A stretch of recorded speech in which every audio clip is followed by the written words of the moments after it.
there's that very annoying alarm sound. I kind of missed it tonight. Apologies for that. Apologies for burning your ears, but the audio is good. We are here. Socceroos v Japan. Massive World Cup qualifier. We were recording a little bit of content before we went live tonight. And during the process of talking about some of the predictions for the A-League season, we've seen the team sheet come through. Fair to say there were a few eyebrows. A little different to perhaps what we were expecting. Hello to Paletti and Will Booth. It's going to be a fascinating game today. Yeah, it absolutely is going to be a fascinating game, and I think it's going to be made all the more fascinating by all the developments in the lead up to kickoff. Socceroos didn't arrive at the ground until 45 minutes ish before kickoff. There's an accident on the highway from the team hotel, and they arrived as what Anna Harrington was reporting at 6:46 p.m. local time for a 7:35 p.m. kickoff. Both Japan's federation, the JFA, and Football Australia requested a delay to the start of the game, which was denied by the match commissioner. And so Australia rocked out for their warm-ups 28 minutes before kickoff, well after Japan had already taken the pitch. So I was cautiously optimistic coming into this game, and I'm not so optimistic now. I think this has got 2-0, 3-0 Japan written all over it. Yeah, I think that was a conservative estimate to I think where a lot of people were going. And I should say that's with Australia parking the bus. Like, this is not going to be a good night for the Socceroos. Geez, okay. We're going really hard early, aren't we? Look, Will, the disadvantage is obviously the warm-up is not happening, which is tough. But the advantage is that whatever Japan had prepared for, at least personnel-wise, they're not getting what they expected. Yeah, like we've got some excuses now with the warm up. I think that's a good one to kind of get out of the way early. Yes, 6 changes I think it was, so a lot of movement and some picks. I like, honestly, in my opinion, ones I'm happy with. I think a lot of the moves are positive. So Boss retains that role that he ended with in the last match, and everyone.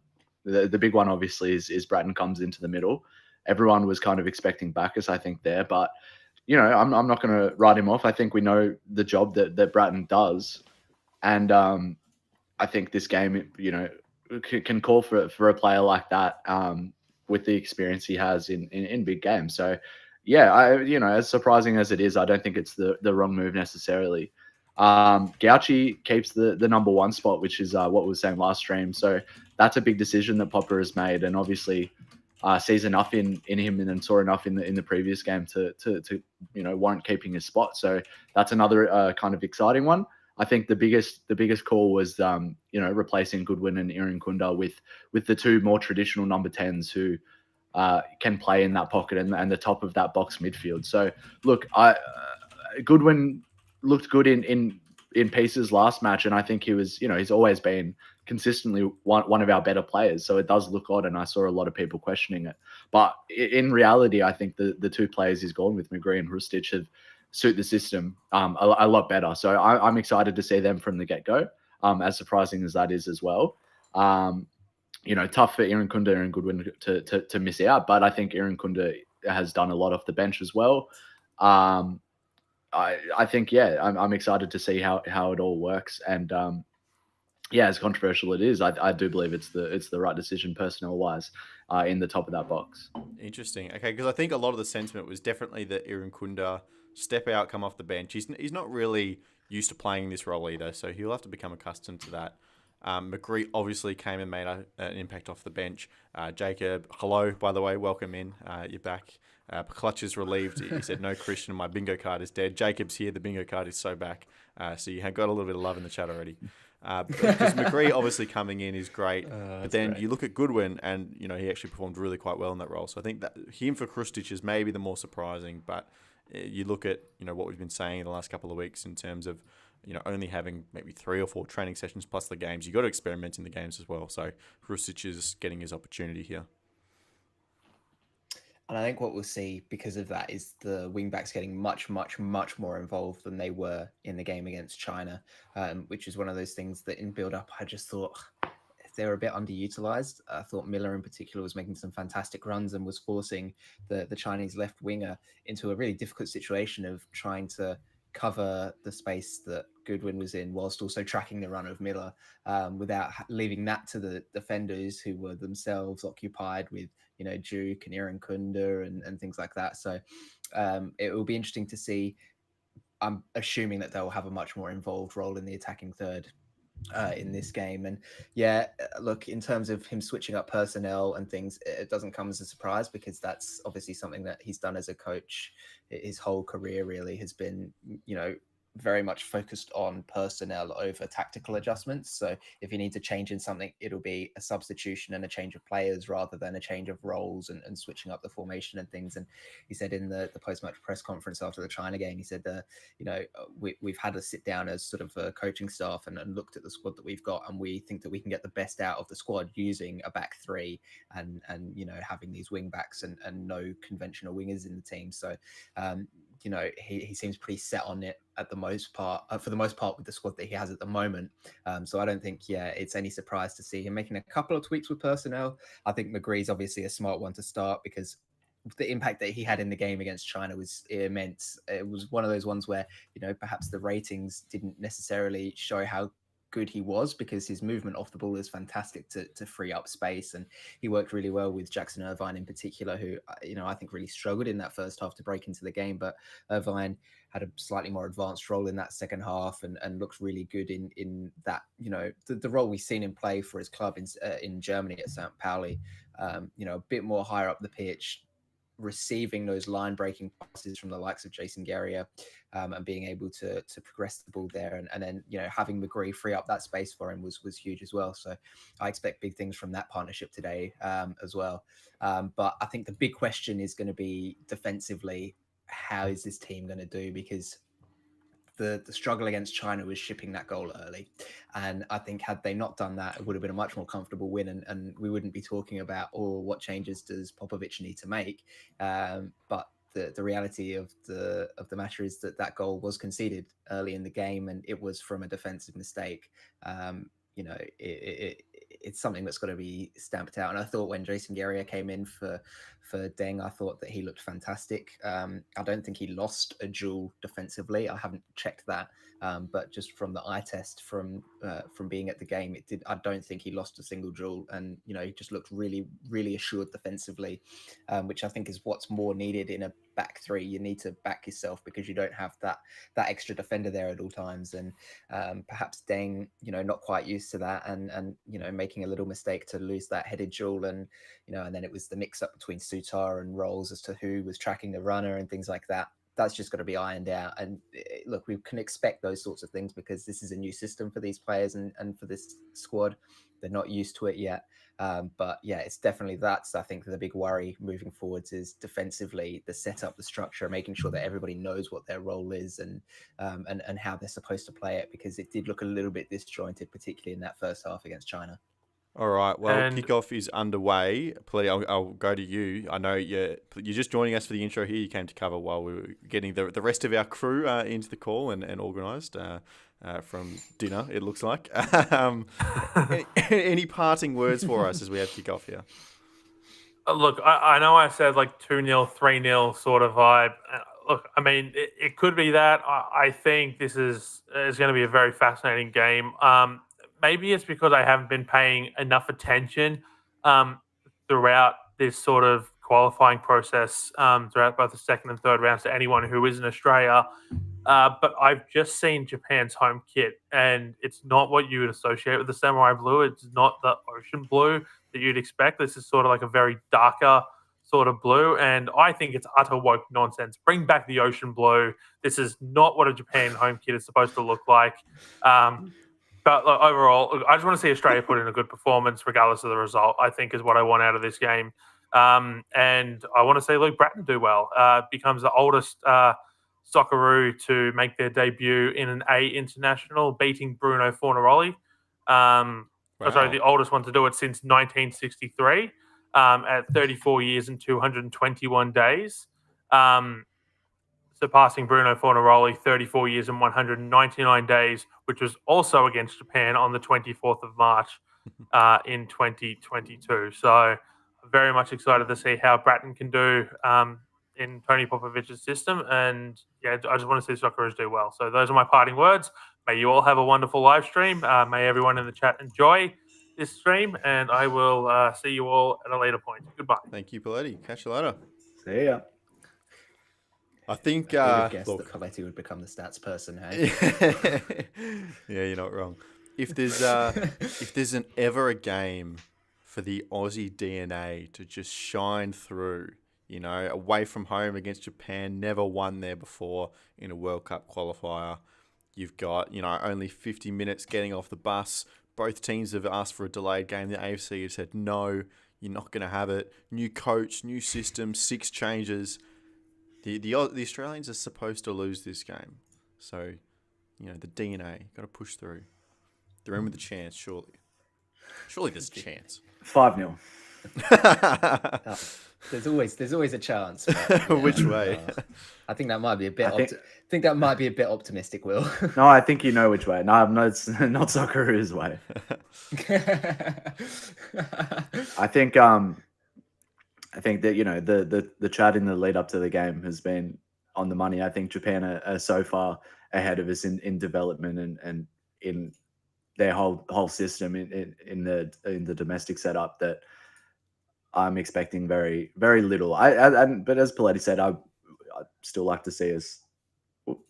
Brings him down there. Yellow card. I'd like to see a strong showing and just some, examples of some ideas of what we want to do. And I think, as I said in the preamble, I think a lot of the choices that Pop has made are brave and I think the correct ones, and pretty similar to how I'd like to see the team set up before the game, I was thinking. So brave choices, but not expecting much from this game. I think that Japanese lineup is extremely scared already. They've got so much talent all over the field. So They really do. Excited for the game nevertheless. So hopefully, it's high quality and an enjoyable one. In terms of other games going on, we've got South Korea and Iraq, obviously not in our group, kicking off at 10 o'clock in about 18 minutes' time. And then China and Indonesia at 11 p.m. Australian Eastern as well, so towards the back end of this one. Of course, we've got Saudi Arabia. I think they're playing at 4 or 5 o'clock in the morning, which we'll have to keep a keen eye on because Saudi Arabia now, after the first 3 match days, now into the 4th, they definitely look like they're going to be the rival for that second spot. So keep a close eye on them.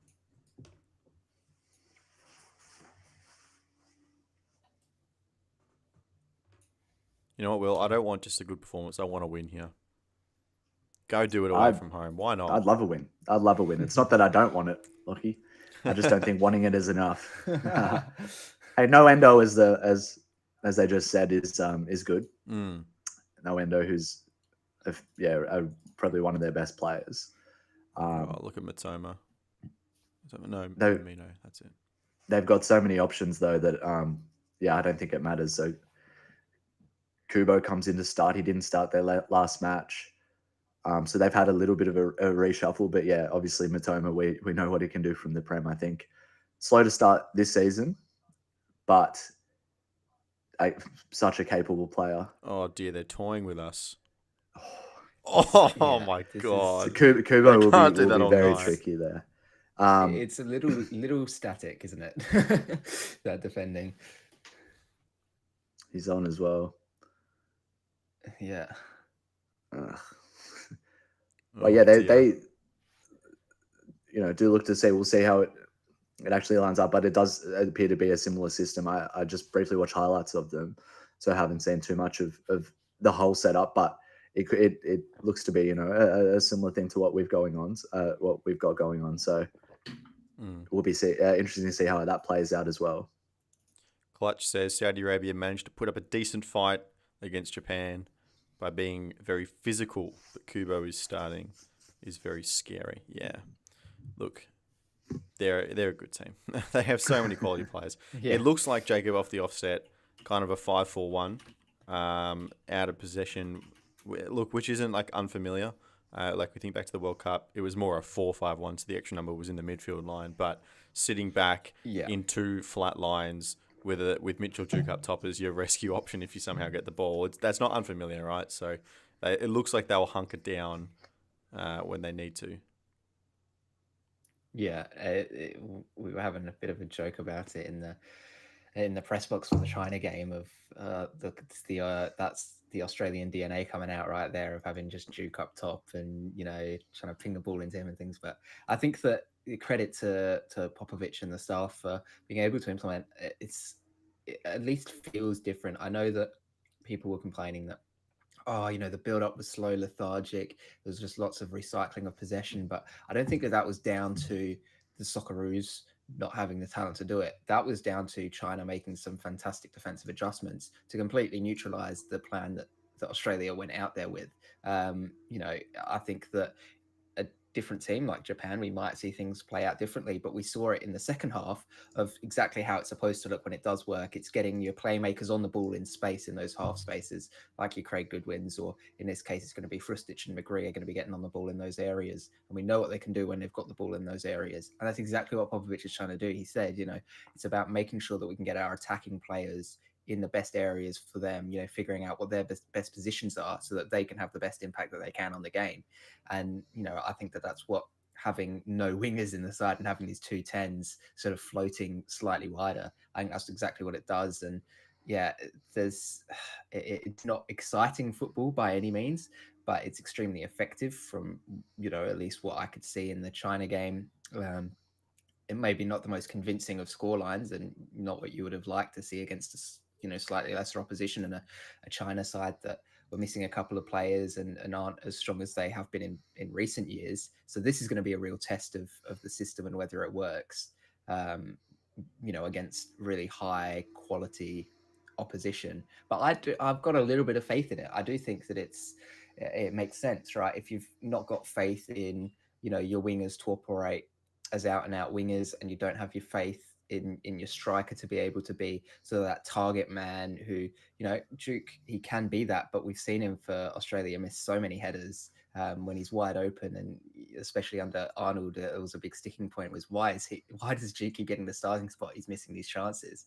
If you don't have the faith in the players to be able to play those roles, you've got to give them different roles and you've got to use them differently and try something new. And I think that's what Pop has done. And while it does look similar in some, facets of play, I think that in general, the idea is a lot different. I think it's quite a smart move to change things up, see where players work well, and we'll see how it goes from here. I know I'm talking a lot, but it's one of those things where I just obsess over this sort of stuff, and I think it's fascinating to see. That there's a nice collision there. Well done, Jace. But no, because I even wrote, I didn't write, I did those visualizations for Christian's piece when Popper was first announced as the Socceroos coach, what can we expect to see? And I was like, maybe don't expect too much different, especially in possession, but it seems like it is going to be a lot different. It's a completely different setup with a different structure. So, I'm happy to be proven wrong there because it at least gives us something to talk about and look at going forwards.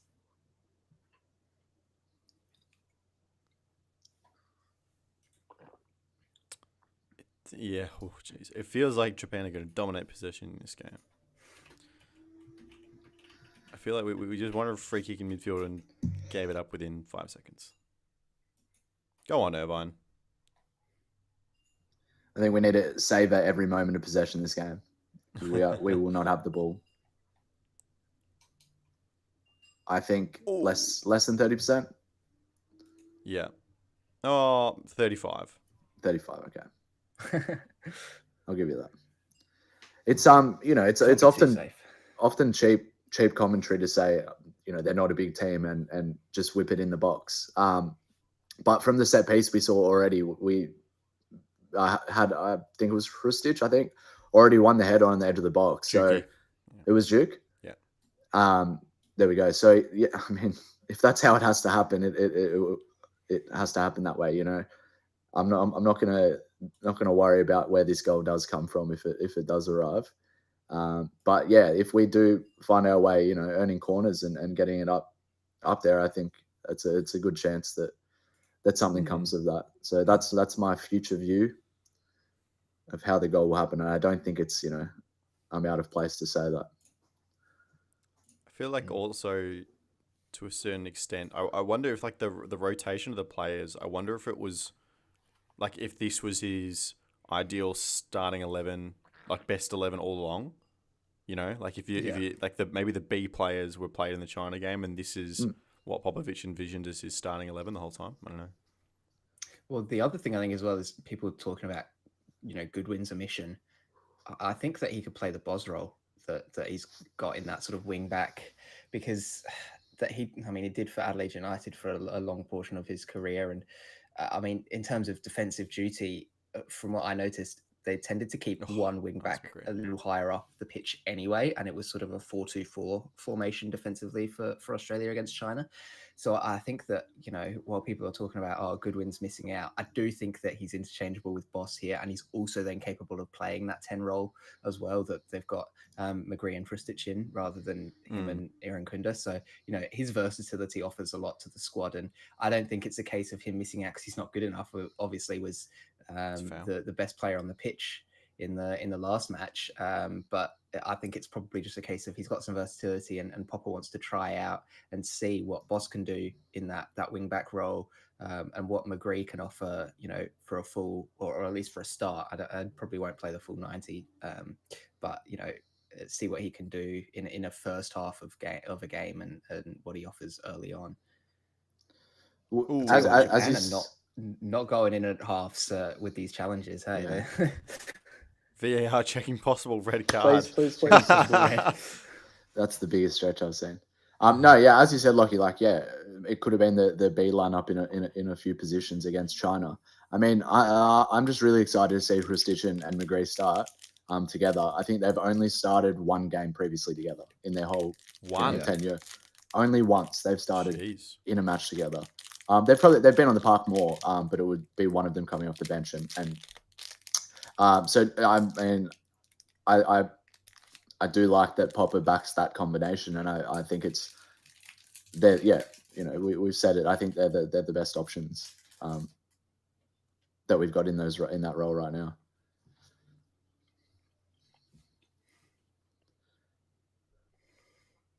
Clutch says you guys are talking like Australia isn't about to win 4-0 or something. Shaking my head. Christian's also in here, taking a little break from the live stream tonight. I love how I'm included in the thumbnail ahead of Jacob. To be fair, I got the photos. I plugged them in. I forgot to change the ones from ours. I didn't even think about it. I just copy and pasted from the last one. Christian's just more marketable than you, Jacob. Sorry. I honestly, I'm okay with that. Pull a good YouTube face in the stream today, and you'll be on future content. Well, I'll tell you what. In the ladder predictions that we did, I reckon we got some good reaction shots from that when Paletti announced one of their of their predictions. Wait till you see it, Will. Oh my goodness! I love three it. of us. Just one of mine got a good stir as well. Yeah. Sad I missed out on the live recording there. I want to see it real time. I wanted to. But... It's a prediction that's on. How do you can't leave free someone to win the ball like that off the corner? Free runners at the back post. But it's a prediction that's on par with Christian tipping Adelaide to finish second last season. It's that sort of just outlandish call. Christian says, been really impressed so far with Australia's defensive line. You can tell Popper has this squad drilled in. Just need to hold onto the ball in possession. They're doing it better here. I really like the 3-2 out of the back because it gives you that width. And if you're going to really push those wide centre backs, they've just worked it through beautifully there. Sutar's found, 3 of his long balls into McGree or Rustic's feet already. I think that's nobody's going for that. Come on, Brad. There is the problem. And it's something that happened against China as well. Sutar, we've seen that challenge before. What a tackle. Love that. But leaving that space there, because you only have the double pivot in the midfield, you have the 10s attacking the half spaces, you have the wing backs overlapping, and you have Duke central. There's nobody there on the cutback when that ball has to be played, right? Because there was no option in the box for for it to go forwards. Braden was you know, there. He just did not step. He looked and he scanned at the wrong time, and he just didn't go. But it was so open for him to go. He would have been the closest by far to the ball. But that's the problem is you only have, you know, the one player or you know, at best two players who are in that position to be able to do that, rather than having a couple more bodies in there. Yeah, as I was saying before, I mean, like, Sutar is looking to, you know, the build up is his Sutar finding feet, and he's found it a couple of times, the option there, so they could, you know, look open enough to play the ball through the lines there, which is good so far. That was an issue last game was working it out a lot and getting those combinations right. But Sutar looks good. Receiving it off Gauchi and you know, holding the middle there. At what point? So this is kind of like when Japan are passing around the back. It's kind of like a 5-2-3, if that makes sense. Like the inside forwards are higher, and when does that like hit into a flat 4? Is it like when they get over the half line? I don't know. Keep an eye out for it. It's a good point.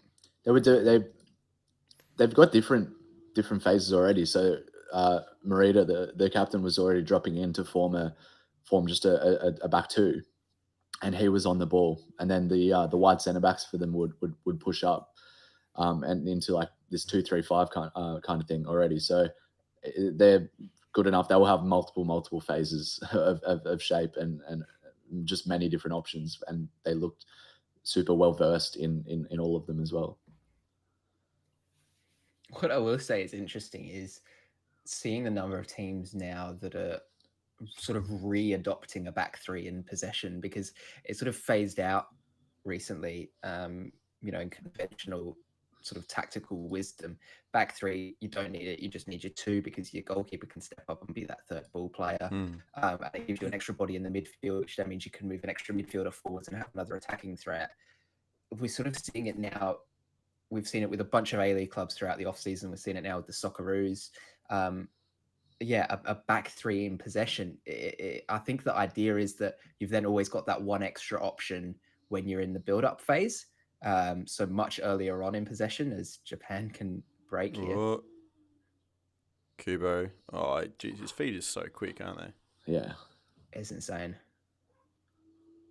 Real Madrid's books for a while there. Where is he now? Sociedad. Oh, okay. Yeah. Somewhere in Spain. Ritsu Doan has also started really well in Germany. 3 goals in 6 games. He's playing off the left, so someone close him down.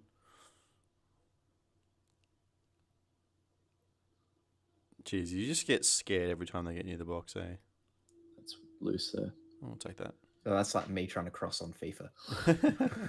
Danny says, guys, at least Popper tinkers with squad and formation. Arnold was too static. I do think it's a bit early to make that judgment. Yeah. And the formation, he hasn't tinkered with. Formation's exactly the same. No, formation will be the problem. And I don't expect him to change the formation until he gets a chance to name his next squad. Because it's, as he was saying in the press conference, he's based the formation on the squad he has available. So, you know, that's where it's going to change. He's not going to change it game to game with the same squad unless there's, you know, big injuries or anything like that. I still don't think Arnold would have ever made 6 changes game to game in the same window, like, you know, within a week. I just don't think we would have seen that. So I don't think it's too early to. But I also think after a few windows, props for like the changes will decrease, right? Yeah. Like unless there's a massive gap in time between windows, which obviously happens eventually. Yeah. Yeah. No. Yeah. Because he's trying to find who he wants and who fits his, you know, vision best. So it's going to take a bit of time there, a bit of chopping and changing.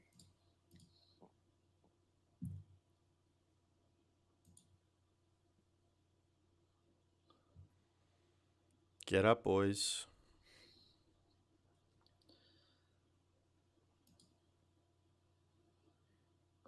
It is very distinctly a back 5 out of possession here today, though. None of that back 4. I don't think they want to take that risk, to be honest. No.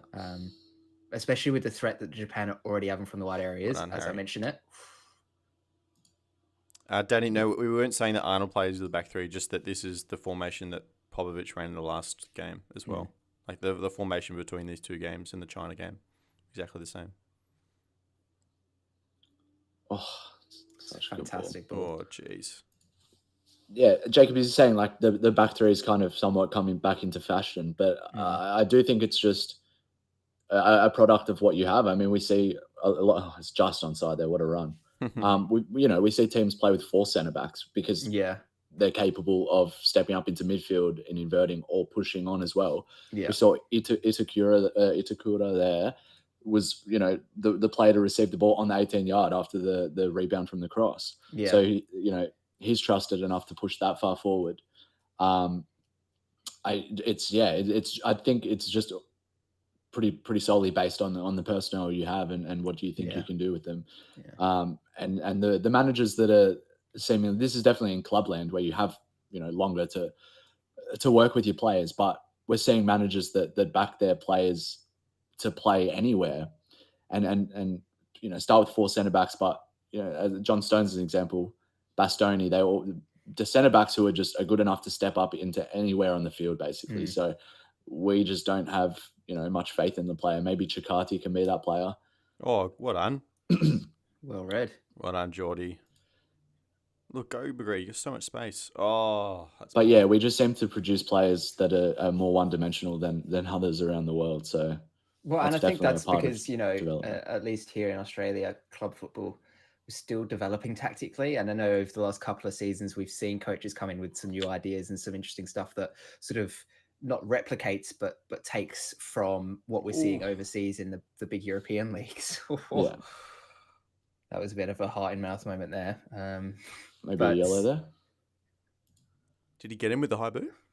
I think so. I think he did. I think he got him. Like trying to whip that volley. Yeah. Oh, yeah. Hello. Yellow.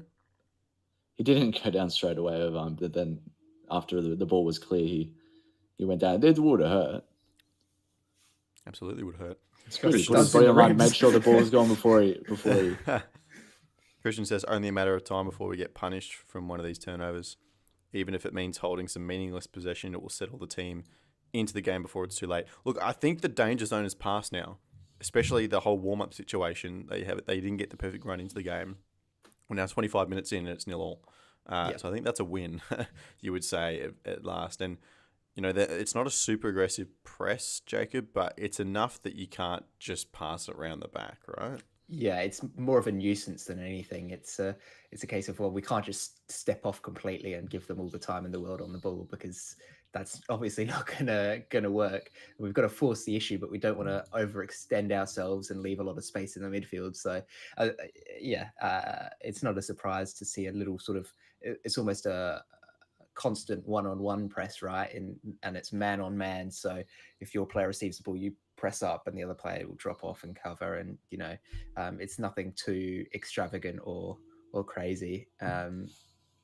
Sutor is so big.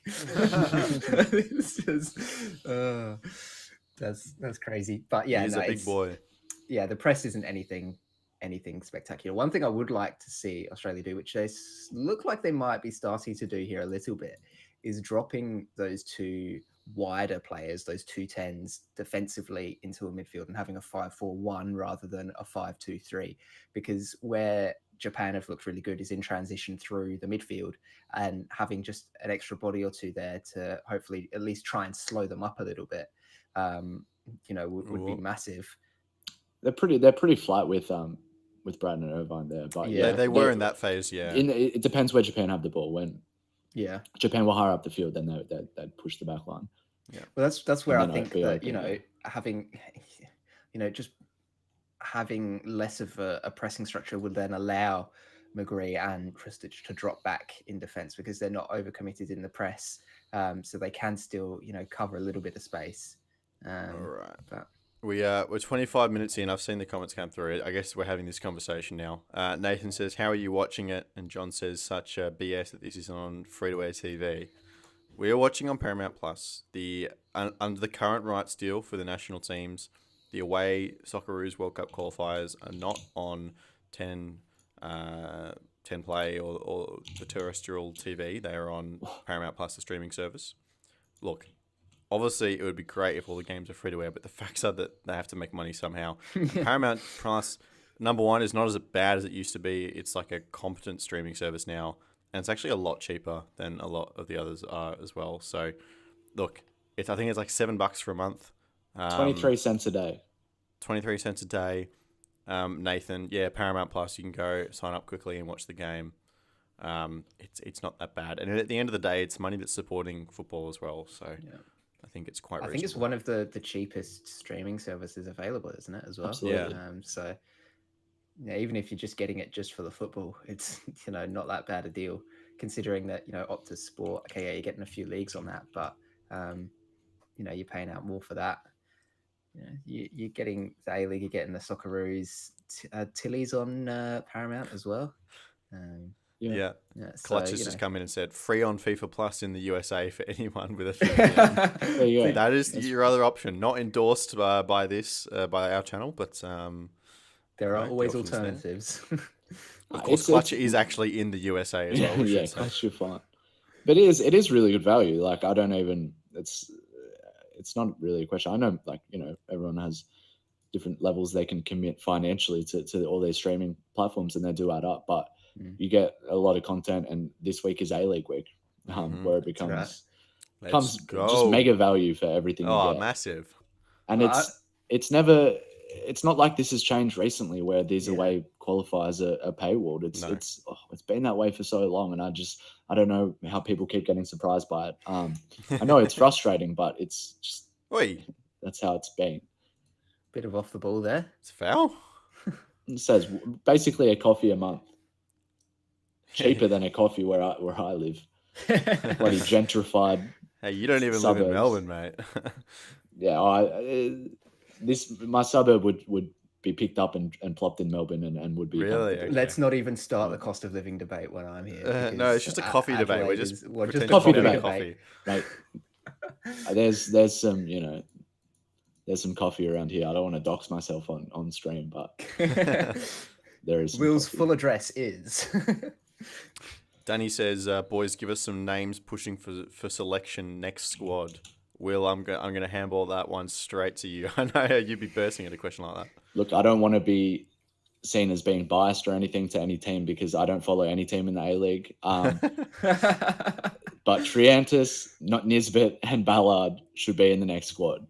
I really want to see Triantis. I think he's, looked really good at 6 and has versatility to be, in the squad instead of maybe a Stensness or a player like that who's just a bit of depth and a bit of, I think Stensness offers the same versatility, but I think Triantis is really, getting performances under his belt, man of the match in a previous game in the window. And I think definitely an exciting player that I would love to see come in.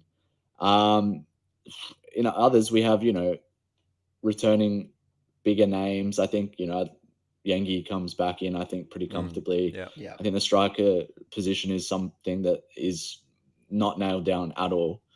Probably the most up for grabs in the squad. If anybody starts the A-League season, especially strong. So there's some changes, but I want to see Ballard is probably my biggest and most realistic one as well. I think he absolutely deserves it and would improve the midfield as it stands. Yeah, Ballard is the number one for me. Yeah. He's been putting in consistent minutes in the Eredivisie. He's been featured in the Team of the Week for the league 3 times. Yeah. He's clearly at the level. Geordie Boss breaking forward. Go on. Through. Oh, that's good defending. It's good Nearly defending. a Bayic World Cup run there. Yeah. We haven't really managed to hold a lot of possession in the final third, has it? It's been chances in transition that we haven't really gone very far. Oh, it has. You got to play the ball. Surely, boys, don't switch off like that. That's.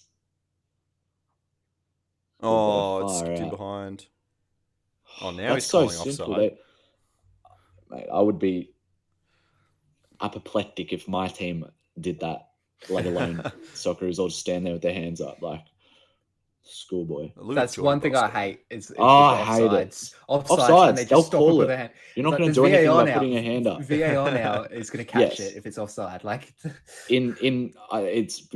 agree with you, Jake. One of the biggest bugbears I have with the game, it's that if it's offside, they will catch it. You having your hand up and looking to the sideline will not change anything. you're taught from the Good moment you Lord. start playing football, you Oh. play until you hear the whistle. Like, it's not that So difficult. frustrating. It's really not hard. Paletti, I'm not even going to dignify that by reading it out. Dawes Flick says, do you boys have favourite Premier League teams? Sure do. Yes, we do. Yes, we do. Although Jacob's not a real fan, though, because he's wearing a Sutton United shirt at the moment. He claims he supports Arsenal as well. But I think that's just his big team that wins things, to quote Dave Rushton. What was the last thing we won? What, the FA Cup back in 2021? No, the Community Shield, thank you, last year. Beat Manchester City for added You for a aren't trophy. counting that, are you? You aren't counting that. Mickey Mouse. I Just saw Paletti's comment. Yes, Paletti, you're right. Sorry, correct. No, incorrect. Continue. The reason why I use that quote, big team that wins things, I listen to the Guardian Football Weekly for like my European football fix, and Max Rushton is famously a Cambridge United fan. Yes. But they always talk about Tottenham Hotspur as his big team that wins things. And then Barry Glendenning, who's like the co-host on the show all the time, one day just said, I find it quite ironic that we consistently refer to Tottenham as the big team that wins things, and they haven't won anything for like 25 years.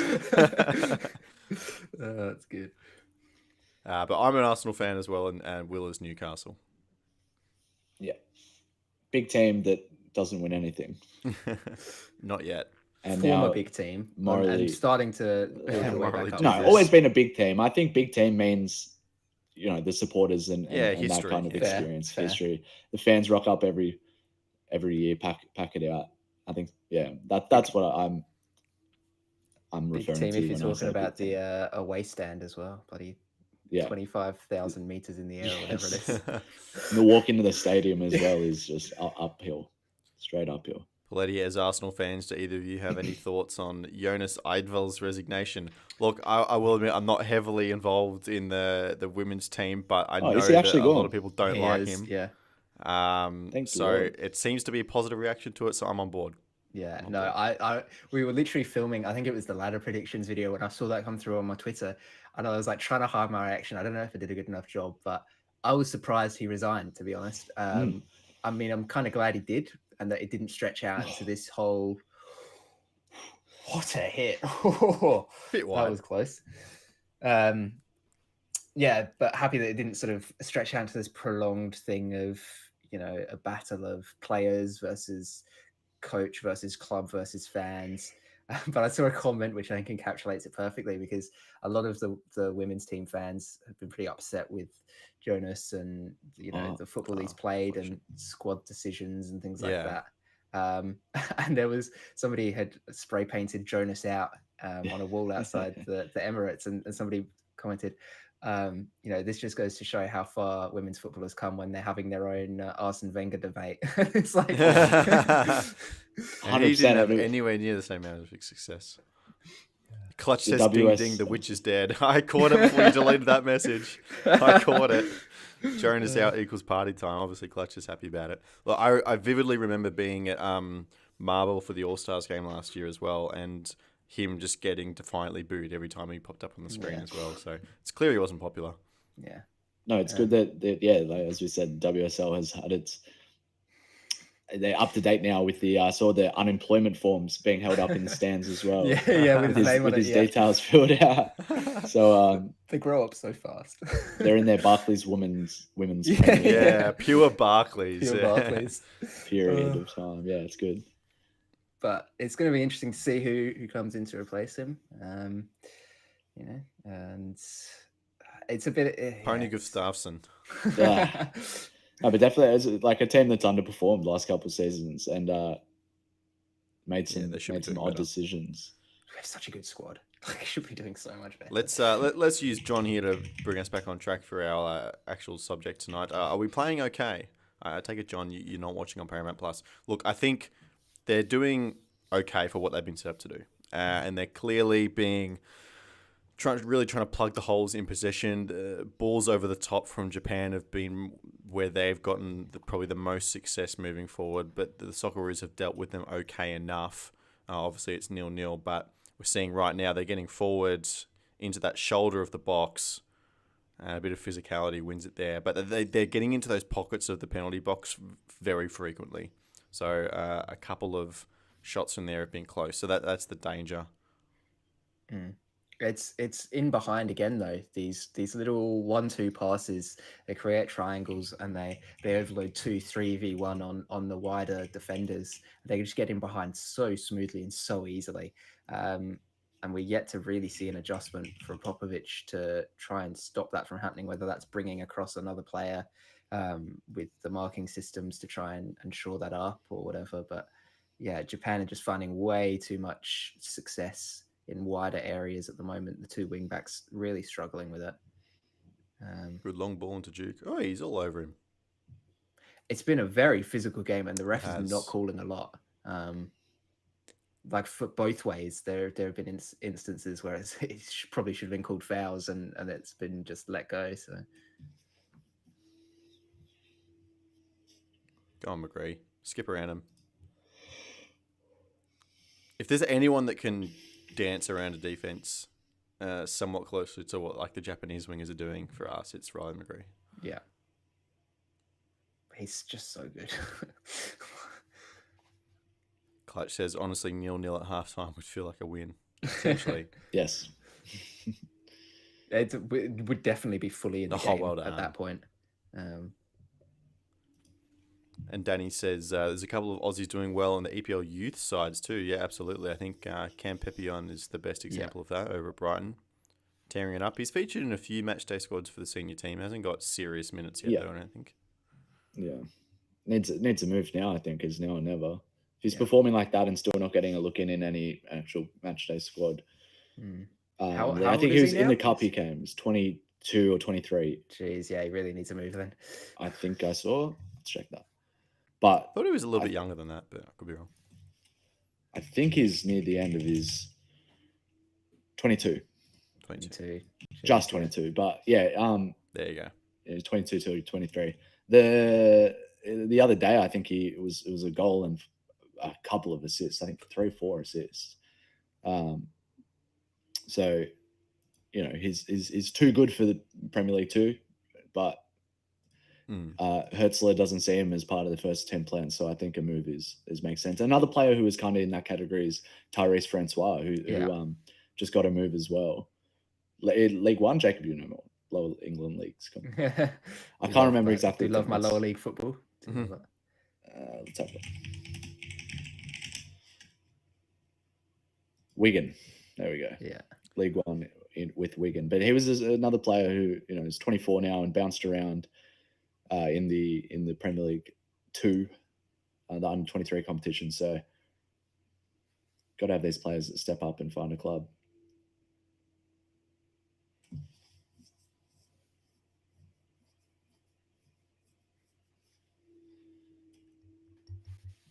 Almost 40 minutes now. Close to halftime. I reckon the sting is just out of him a little bit, Japan, here. Now's a good time for a really quick counter-attack, I reckon. There's a window.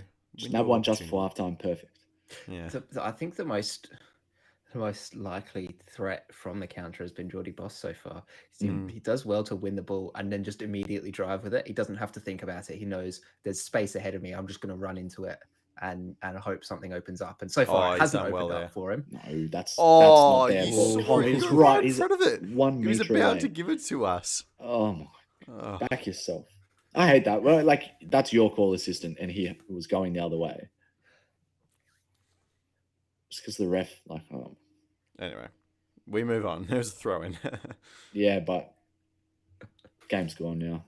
Game's gone. I can't focus. We're not going to win this now. I thought we were, but went the wrong way.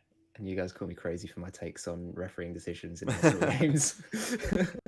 Oh, don't get not crazy on the inside like that. Nah, that's a good header. That's soft. They're climbing. The way they're combating the height difference is by specking our back line on from every delivery. Go up to try and win the header. Then there's no reason why Sutar shouldn't be. Oh, it's not Sutar. Never mind. Burgess. Burgess. They've done that every time though. Try and win it. Yeah. He had his knees on one of the players had their knees on it on somebody's shoulders on it from a corner. So you get up and do it to them earlier. You just, you know. I don't know. We know the ref's not going to call them, so. We saw one halftime substitution last week. Geria came on for Deng. Saw two. I wouldn't suggest anything Aaron here. Kunda was halftime. I Yeah, think, it was as well. McGree for Aaron Kunda as well. Yeah. Oh, okay. Was it dead on halftime? Oh, it was too. Yeah. Yeah. Rustic probably hasn't made as much of an impact as you would have thought, but it's only 45 minutes. Yeah. Maybe Goodwin, like maybe 50-55 if Rustic doesn't come out with any good impact. Potentially. Oh, I love that boss. Oh, lovely. Such a good player. I don't want to see Beige. Luke Bratton losing it. I'd have Luke Bratton off for Bacchus as well at halftime. Yeah. I was going to say, I think one of As the it- double pivot needs to change. Not shouting for it, but Put it I this would- way, Bratton's definitely not making it past 75 minutes. That's offside. Yes, Like, no way. he's not I going to think have the legs 60 full max. stop. No. Probably It's another earlier than that. selection that I wanted to see was probably Teague over Bratton. But if obviously he hasn't made that choice as he wanted to bring Bratton straight into the team and has done so. But so Teague wouldn't have been the right choice. There's no way he's going to make his debut in this game. So No. obviously Popper had the plan for that, and then he was the right player for what he wanted in that regard. Interesting. I'm just thinking in reference to Ryan Teague. Teague played so well last season for Victory. But in terms of what I've seen so far in pre-season, Geordie Valadon has been the more impressive out of those two for me in the Australia Cup run.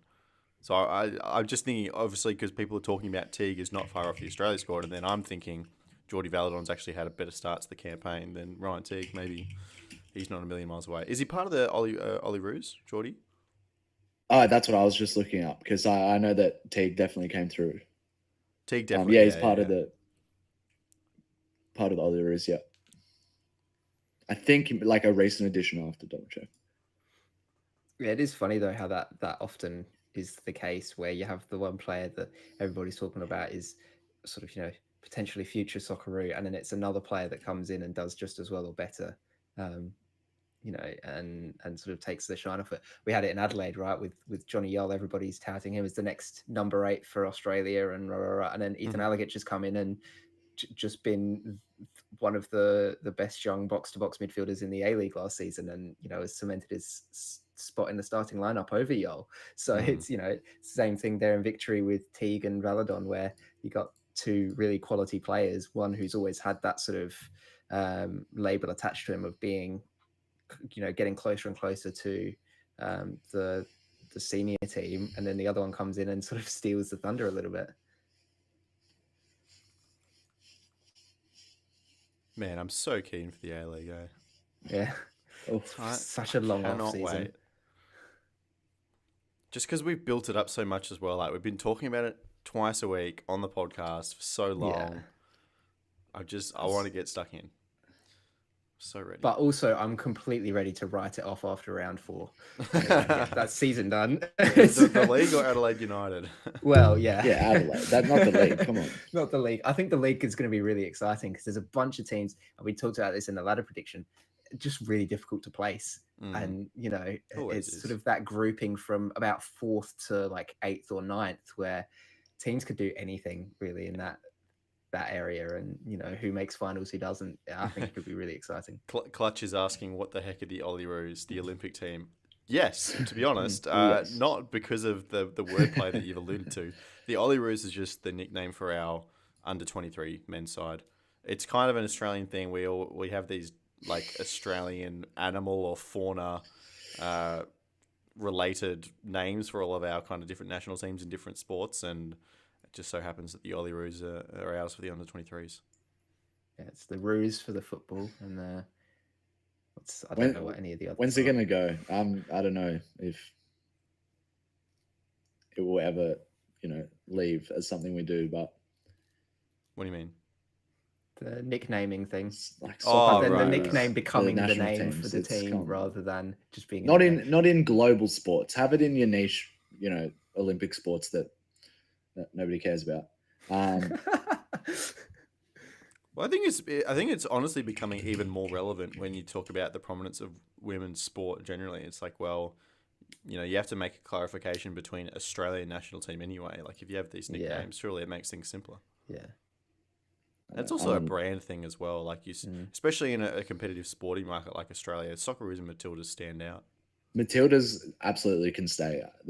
They've done well with it, but the Socceroos, it's just nothing. It doesn't add. I don't know. I'm on Les Murray's side.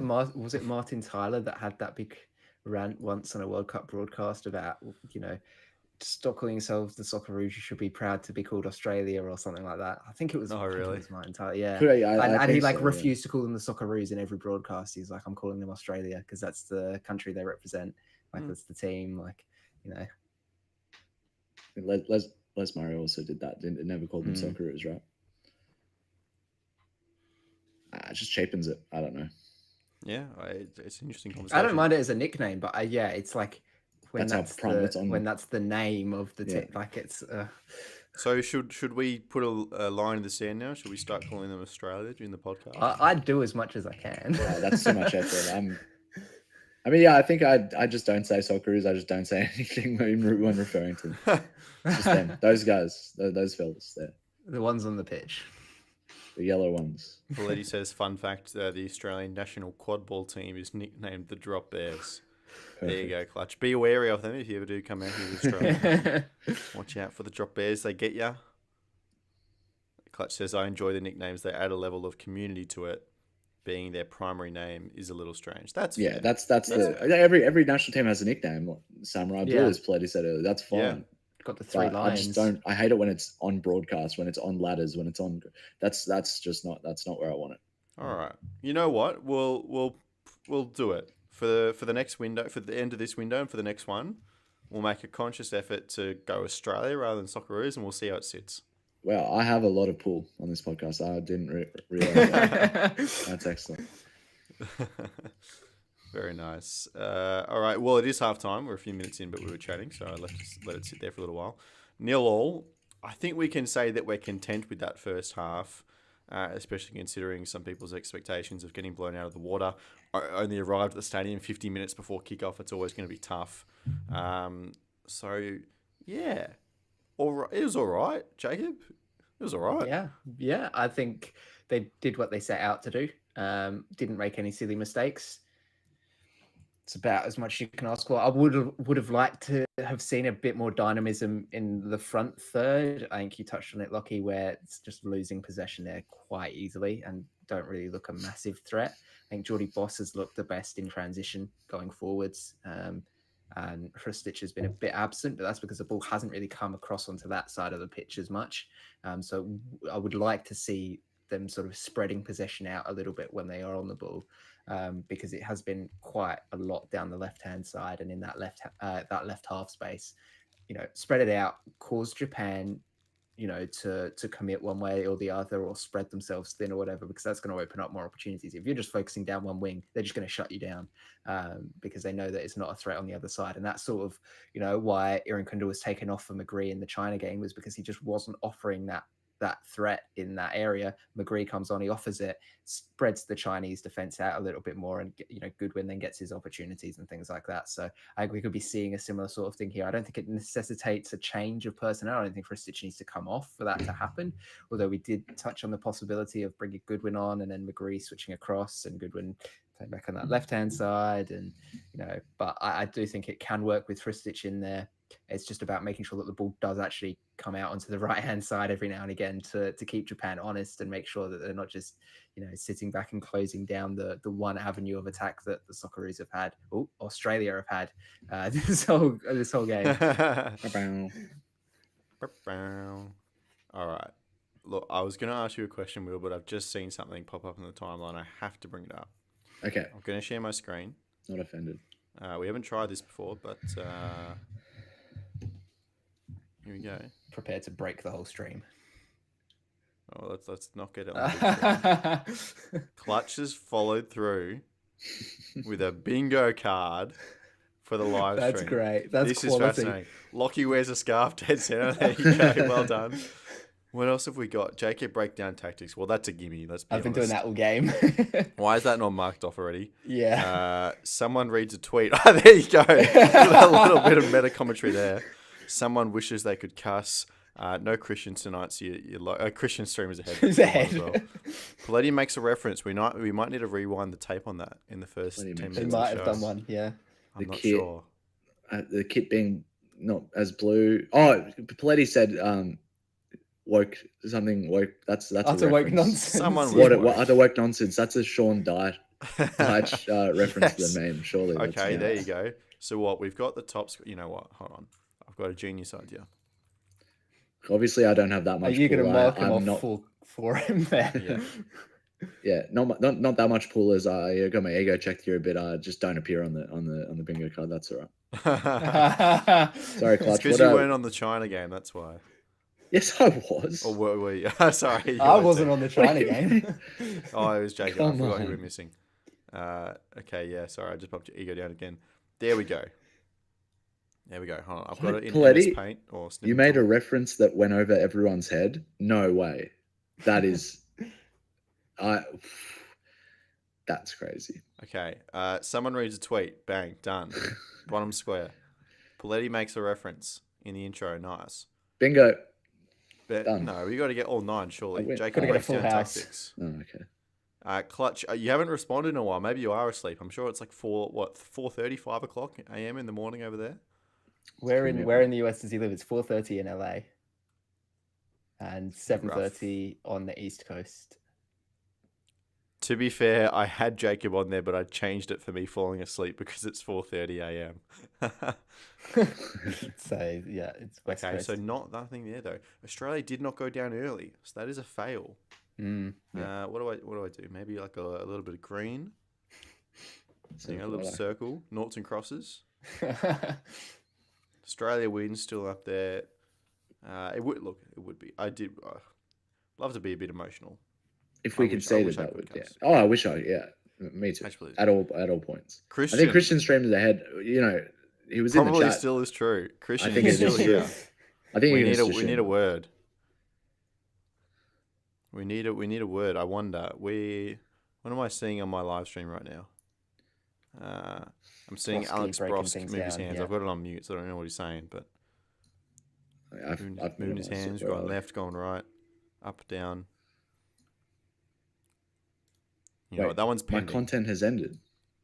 That one's Nice. Paramount kicked me off. pending. All right. Well, we'll come back to that later. Maybe we'll do a recap after the game, Clutch. Oh, there you go. And you have to let us know if you fall asleep or not. Oh, Brosk. Anyway, Let us let's know get back if you into fall asleep. Hopefully, we're a little bit more entertaining than that, but you never know. Maybe it's the football. Maybe the 0-0 game of football is putting you to sleep. It hasn't been a boring game, but obviously, no goals. Oh my God, we have no score. It was a very nice, organised defence. That's clearly what Popovic was trying to do, Will. This is a little 5-minute segue to eventually asking you a question about the football again. They have been very organised. Japan have got in behind at moments, but they've dealt with it okay most of the time. Yeah, not really looked uncomfortable in too many situations, or definitely not as many as I thought they would. Confident playing it out. You know, when a cross comes a cross comes in, they look, especially Burgess, Sutar, look really comfortable at you know, playing that first touch as a pass, not just trying to hoof it straight away. So they've got confidence to come up against a team like this, and they're not afraid. The mentality has looked like it's been correct from the get go, and they do look to be up for the game. So you know, we said we want to see these matchups. I think that's where we learn the most in games against opponents like this, and I think honestly so far just pleasantly surprised, and you know, love to be proven wrong. I don't think I was too pessimistic before kickoff, as I was off stream, that is.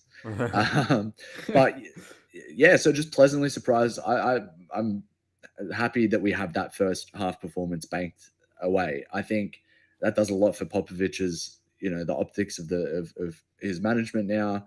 I think we said this on the last stream. That's how reactionary fans are. Fans are like, oh, okay, Popper's all right then, and I already see that happening. So no, really important to get that first half to see that we can contain these teams who have just killed every team they've come against so far.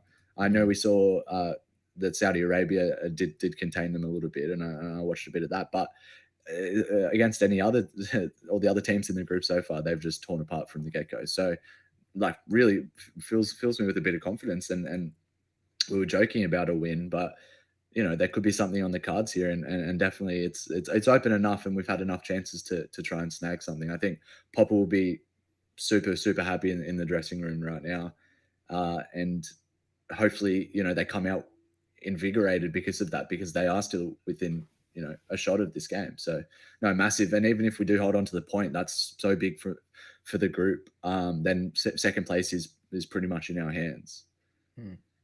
I mean, are we really surprised though that a Tony Popovic coach side looks solid defensively?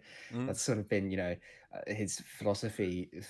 Most of his career has been building from the back forwards and making sure that you've got a strong defensive unit to build around. And I think one thing that's helped us is having that extra body with a back five, because we've seen a couple of times now where players have been able to get in the way and block shots and block crosses and things that perhaps wouldn't have been the case with a back four, because they're more responsible for marking and things like that. So that obviously helps out. But no, I'm not surprised by it. It's clearly the intention, at least in this game with the back five, to be a bit more defensive. In the China game, it wasn't so much the intention to be a defensive back five as it was more attacking, versatile one. But here, yeah, I think it makes sense when the threat that Japan possess and the quality of the players that they have, especially going forwards. Yeah, it's no surprise to see it. And what that does now is it keeps Australia in the game, right? And anything can happen. A lucky set piece, although it doesn't seem like the ref brought his whistle along today, so I'm not sure if we're going to see too many free kicks. But a corner and a good delivery from a corner or something like that, with Big Harry in the middle. Yeah, that's the sort of thing that can happen, and that's what happens when you keep yourself in a game. 0-0, you're not winning, no, but you're not losing. And for Australia, it's absolutely key to get points from this game. As Will said, even 1 point is huge, especially against such a good opposition. So yeah, no, I mean a decent first half. Would have liked to have seen a bit more going forwards, but beggars can't be choosers, and the team defended really well. So you're doing your fundamentals right, and that's about as much as you can ask for from a team that's playing in a new system. I think it's just, as you said, Jacob. Popper's been known as getting the defense sorted first, kind of thing, and I don't know. I am surprised by it, because we didn't sit back by any means against China, and we still showed that intent, and the wingbacks were playing as wingers just in the first opening minutes of the game. So I think he's shown that he can do a bit of both there, and I mean I'm excited by that. It's the versatility that's needed to kind of navigate your way through groups like this, where you'll just face such an array of challenges, and you have to be comfortable having the ball, without the ball, against all teams like that. So no, I'm very, I'm pleasantly surprised with that. And I think I just wanted to say as well, Geordie Boss is our best player right now in the whole squad. If he's fit, there's no way he can't start. And I think a lot of people are realizing that as well. And hopefully Popper is reinforced with that, because what a player there. So he's only 21 as well, which is just such a very unfortunate for Jacob Farrell. That's all I'm going to say. Yeah, but the future seems pretty assured there.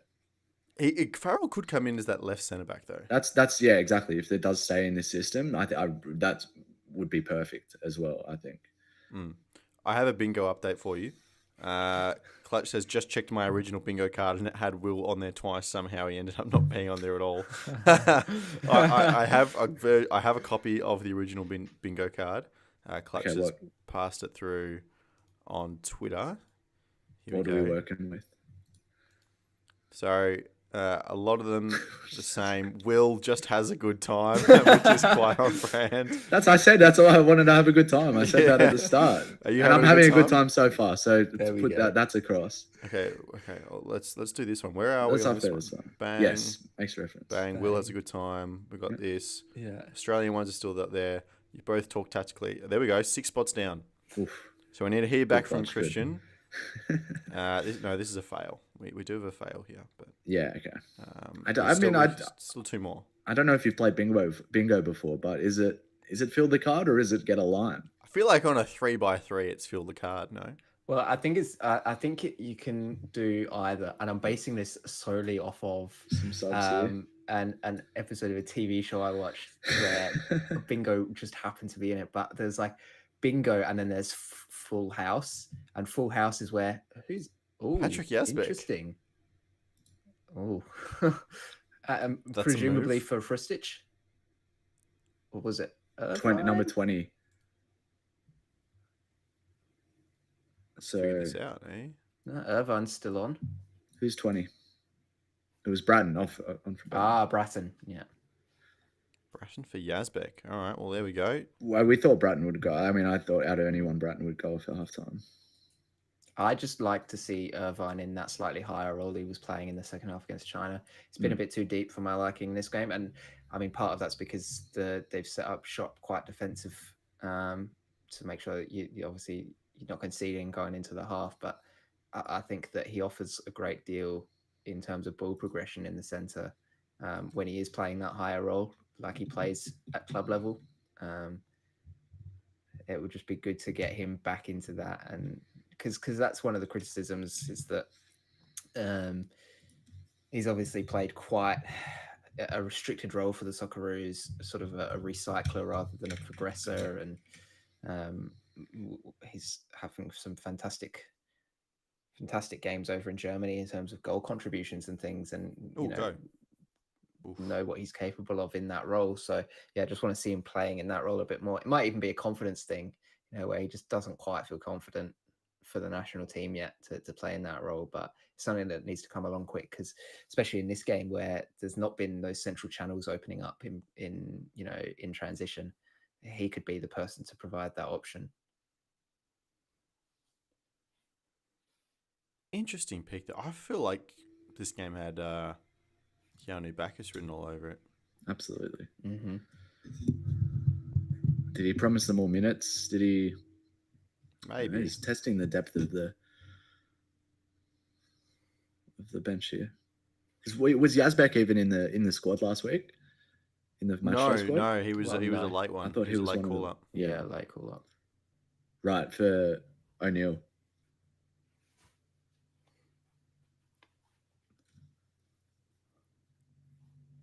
Wait, what? No, not for O'Neill. Not for O'Neill? No, O'Neill was he didn't train yesterday. He's been injured halfway through. In just a late arrival then. Yeah. Yazbek. Gotcha. Luongo. Okay, yeah, for Luongo, yeah. Metcalf. Yeah, Metcalf. And then Stensness came in as part of that extra. Oh, Fort Metcalf going out. Gotcha. Yeah. I think that was it. Yeah.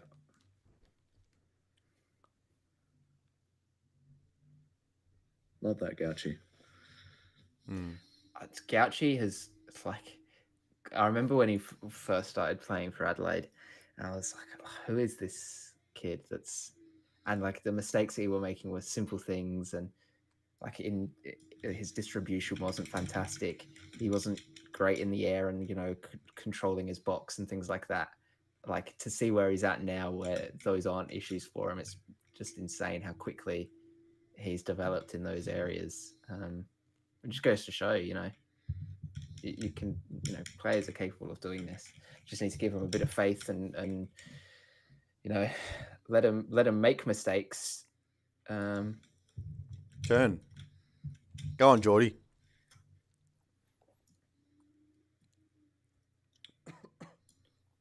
Something's happening here. Oh, yeah, a little bit into play. We got the ball. We on pass counter? How many passes? That's double digits now. That's good. Holding possession on the final third. I think doubled our possession statistics in this last 30 seconds alone. I don't think there was a phase where we had 10 plus passes in the first half. It's getting a bit nervy now that the ball's worked back, but they are just got to beat the press. Got to beat the press. Got to beat the press. Yes. Oh, go on, Paddy. Nah. Oh, inside the now. That was so there. And then that's wasteful there. They just said on the broadcast as well, not an injury to Luke Bratton. Now the ref can spot a throw right in front of him. That's handy. He didn't even know that as well. I reckon he still looked. He key indication. Watch with the ARs at throw-ins. One of the things they'll sometimes do, it depends on who the referee in the middle is, as to what they ask. But Sometimes they'll give like a little pointer with their flag as to which way they think it might be, but it will Yeah, be like yeah. down low, and they'll be like pushing it towards the ground. If you see that, that's them saying, I think it's this. And then if the referee goes the other way, they just follow the referee because they're not 100% confident. So I think that's what happened there, was he was like, I think it's this way, but I don't know. And then the referee went with him and he's like, okay, good, it was. Yeah, that happens, I'd say, the majority of the time I see that. Because it used to be you just put your flag straight up, but and then it just looks worse, I think, when it's overturned. And because a lot of the players on the field they don't look at the center ref, they just look at the assistant as well. So making a little signal first is just a way to not bait anybody. Yeah.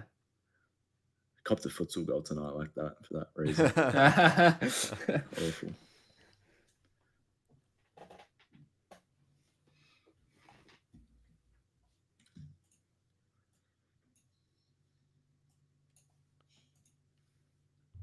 What's happening around the ground? South Korea up 1-0 over Iraq, heading into halftime there. And China, Indonesia about to kick off in about 15 minutes. Obviously, that game a little bit more relevant to the Socceroos. We've lost our around the grounds reporter though. We do. Yeah. He's in the chat, but well, I don't think he is. I think he's clicked off, to be honest. He's probably asleep like a normal person. It's 10:45. I was going to say it's not that late. Grow up. Some of us work during the day, Will, not during the night. I do as well, mate. I slogged all today. Futsal, straight home for the RBA. Not Reserve Bank. It put us in charge of interest rates. Oh, go on. Oh, foul. Boys, you've got to stay on your feet. Like, the ref is not going to give fouls for those little bits of contact. Ooh.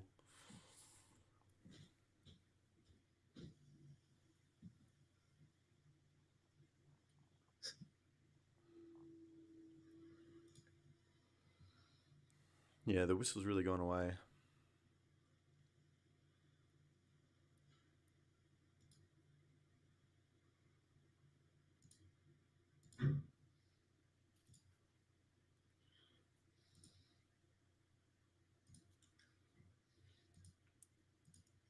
This feels a lot like the Denmark game at the World Cup.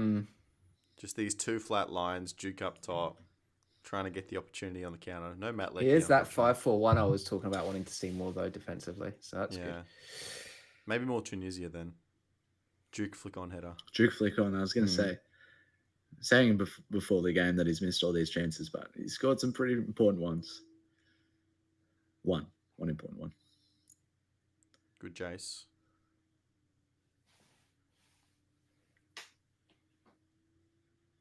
He looks pretty solid, Jason Guerra, in that right centre back. Like, he just came in and looked confident from the get-go against China. Like, it didn't take any time to get into the game. It's like he was ready for it the moment he was called upon, which is what you want from your players.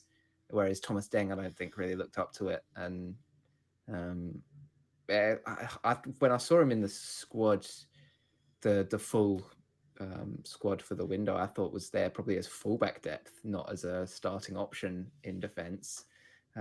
Probably not quite the caliber of player that you'd expect, but got his chance and couldn't make enough of it. And Guerrier came in and looked way more assured both on and off the ball. So that's football for you. Mm-hmm.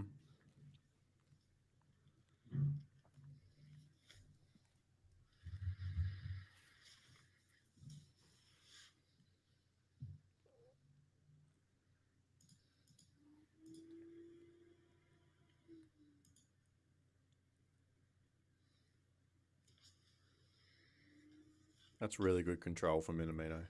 Yeah.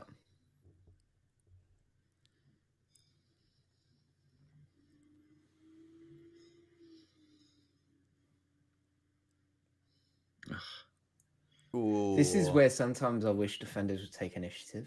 Like, I've been noticing it creeping into football more and more, just passive defending. And it's like, he's lucky that there was a heavy touch there, Miller, but if you just step up to him earlier than that, you're forcing the issue and you're potentially force them into a mistake. Yeah, okay, you might get past you, but with the numbers you have in the box, there's a next man up anyway.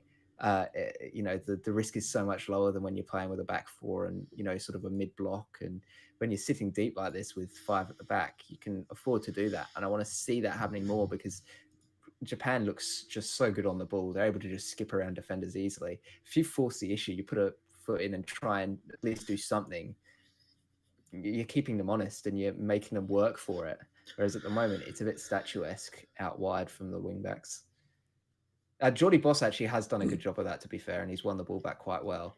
But Miller has struggled with that, and I think he's just playing a bit too passive. Yeah, just stepping off.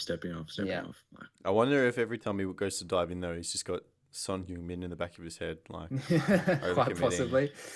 Penalty. But you don't have to like fully commit. It's just a case of like forcing the attacker into doing get something. Get the head down, right? Yeah. It's tough against Matoma. I think he would have received instruction against Matoma to not bite out at all. Because any player in the world, I think he's one of the best that will, with his feet. I mean, do I need to bring it up? He did his faces on dribbling. There we go. I said it. Everyone was waiting. That should have been on the bingo card. Yeah, somebody mentioned that. I'm sorry, I haven't heard it on commentary yet.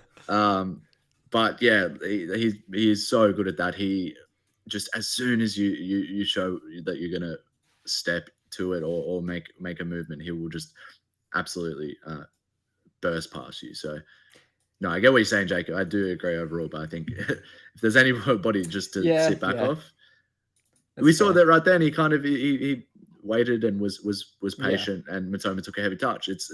That's probably what he's been told to do more than on the theme of experimentation. I know Craig Goodwin is being talked about, like on the commentary, and we've said, probably the best player on the bench to come on. I don't know. I reckon he'll probably put on Daniel Arzani instead. We've seen him go different directions already with personnel. Daniel Arzani is a player that hasn't got a run yet. Yeah, exactly. I was going to say if he's rotating still as he's done. I don't know. Or far posts. I think Arzani is a sort of player as well who in these more, I suppose, congested games, right? There's not been a huge amount of space between the lines. He's the sort of player that might, coming off the bench, he might offer something, whereas, a Goodwin perhaps not, Nestoria and kind of definitely not, isn't going to operate well here where he can't get isolated. So, I'm definitely an option.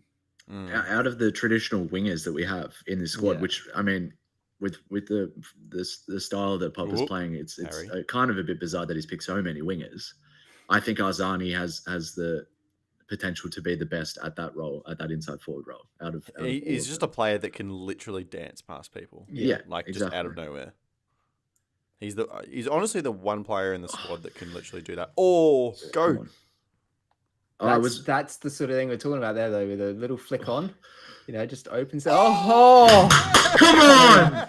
Let's go! I had to wait there. That is so huge. It's just a little deflection. It's a huge dose of luck, but the Socceroos are ahead in Japan. That's all it takes.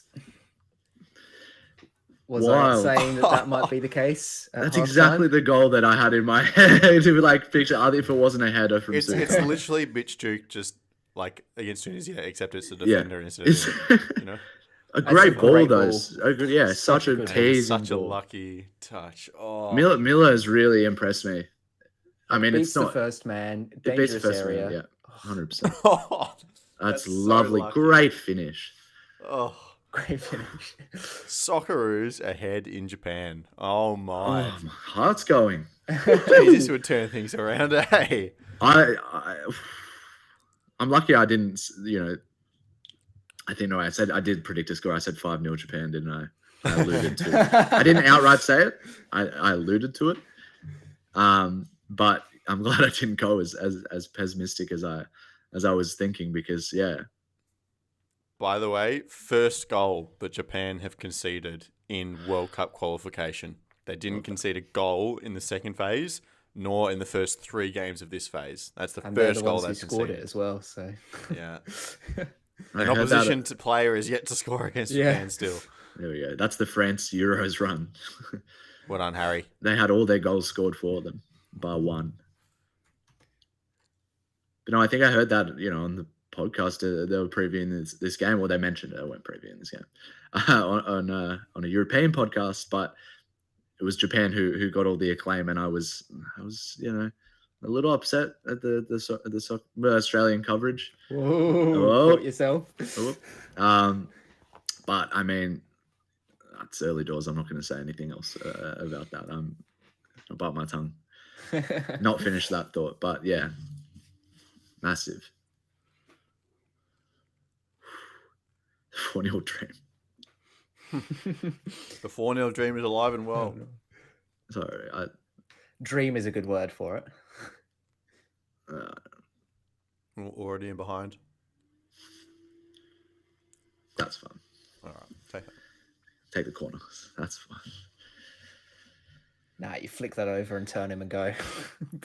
Burn him up the wing. I mean, he had heaps of space, but So much. so much time there. But you know what? I don't care. Maximum popper ball now. I want to see it.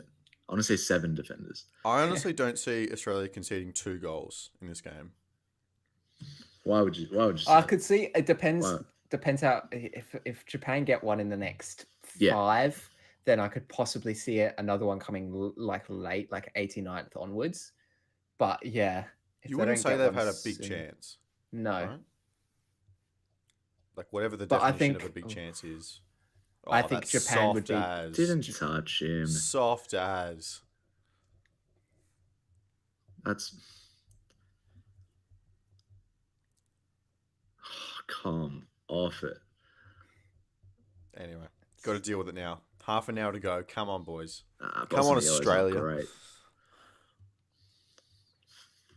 that's why you bring Goodwin on. Clutch, why would you say that? I'm sorry.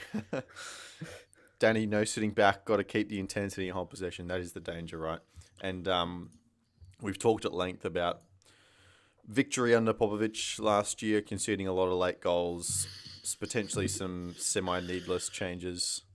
Will's just getting upset with me that I'm bringing all this up. I don't want to talk. Well, it's funny. It's funny you should mention it because it was something we were getting close to the 85th minute in the China game, and Joey Lynch just pipes up behind us and goes, "I don't want to be that guy, but if any of you followed the A-League, you know that Popovic doesn't have the best record after 85 minutes." And then he's like, and if we do concede after 85 minutes, I'm not going to be the one to ask the question.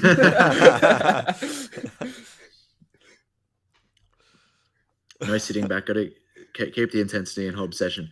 We have not held possession. We've held possession once in this game. Yeah. It'd be great if we could start doing it now. That'd be fantastic. But Yeah. that reminds me of a press conference that Italiano, the Phoenix boss, gave towards the end of last season, talking about, you're behind? No. But talking about the idea of much. control in games of football matches, right? And Yeah. the idea that you don't necessarily need to have the ball to be in control, or they're breaking 3v2 here. Love Oh, that. well Gary. done, Oh. Gary. stuck in. But like, yeah, it's possible to be able to control the game and control what the opposition are doing with the ball, even when you don't have it. You know what I mean? So, and Australia have looked not comfortable, but they've looked solid. They've looked fairly solid. Yeah. Up to the task. So as long as you don't drop the intensity in this off the ball phase, then Yeah. I think we can be okay. Sorry, Lucky. I'm reading the chat. I'm taking over hosting duties. Sorry, mate. Go for it. No. No, I just mean I have been. I think you already did mention that comment. I was just alluding back to it.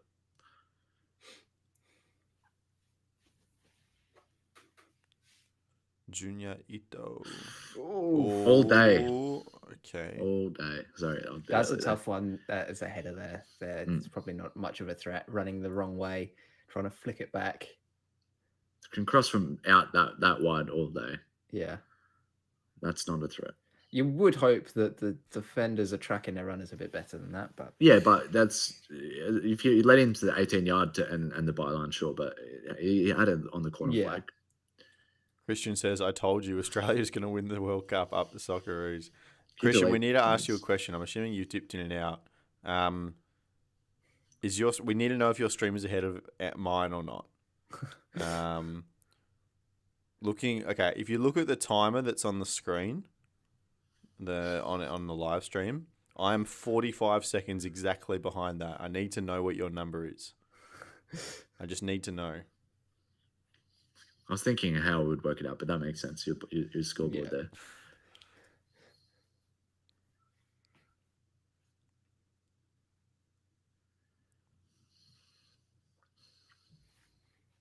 All right, 25 minutes.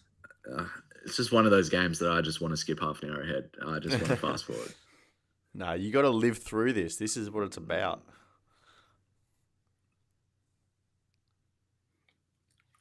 Go on, Duke. Gets there. Who else is supporting? Oh, Hey, they're playing a bit more, hurriedly out of the back than they were. They don't look as cool, calm, and collected as they were in the first half.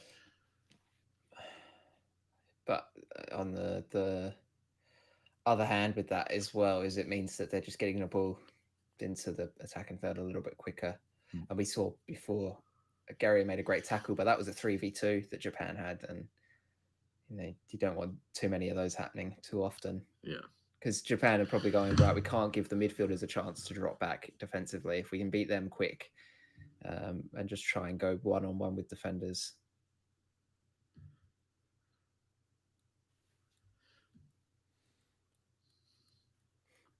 Clutch says, unfortunately, there is zero chance of me falling asleep after that goal. The heart rate's got going a little bit. The Full House dream is dead. It's the adrenaline. Yeah, no bingo for you tonight, Clutch. Need a better board.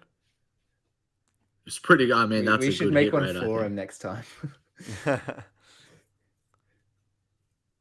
Then you have market manipulation and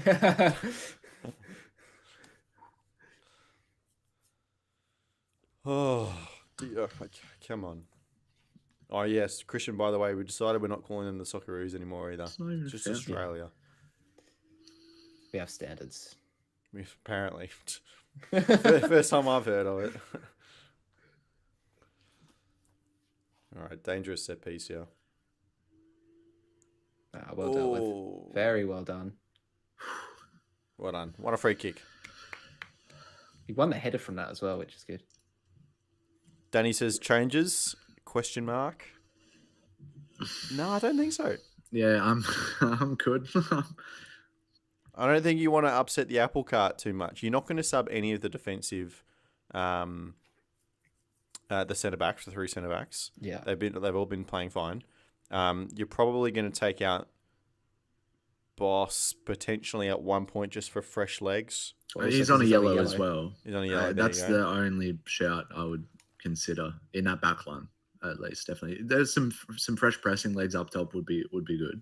Yeah, you're probably going to get some changes of attacking players just for change's sake, but I don't think any of them are going to make too much of a material impact on the game, especially now that we're ahead.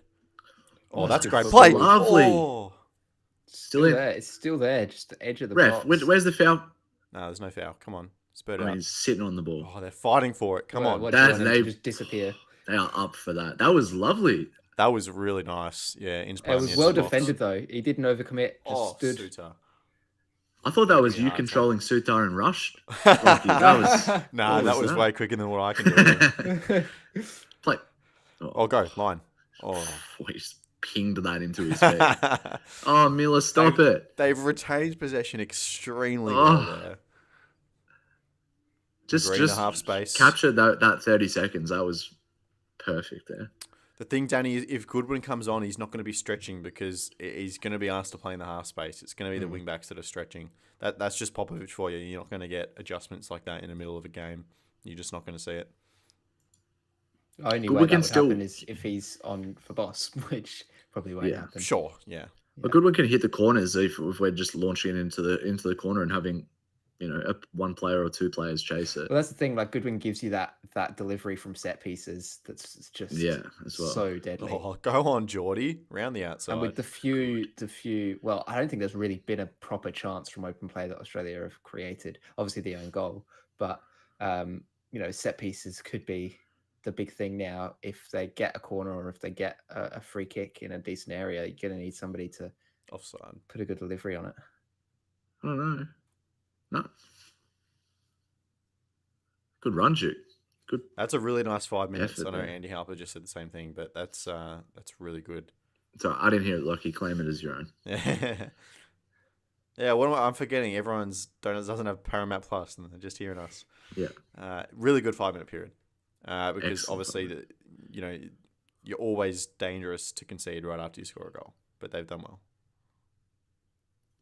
They've honestly looked better holding possession further up the field since the goal. Absolutely.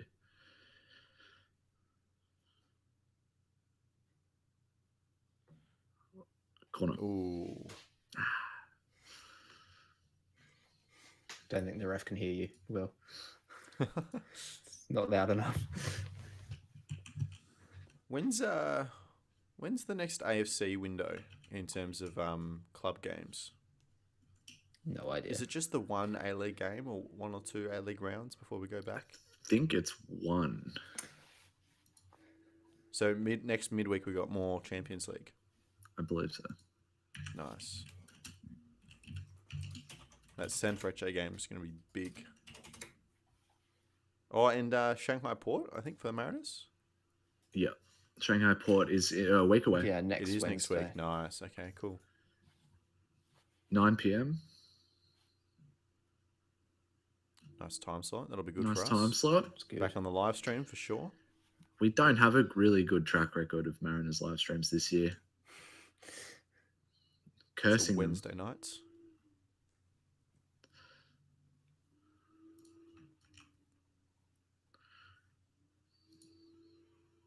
All day Yeah, from there. hopeful. Just a All hopeful day from shot. there. Got nothing. Come on, boys.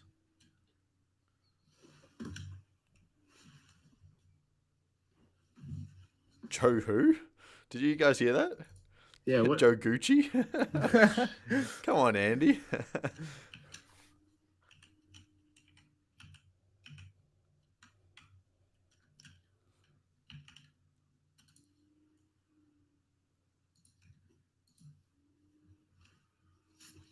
Straight into that flat 4.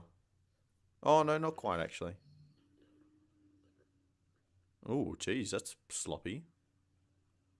From Japan. Oh, who's this down? Is that Duke? Yeah. He As gives is us some- Bage coming on. And so that'd be Nish. Bage for Boss. Nish up top.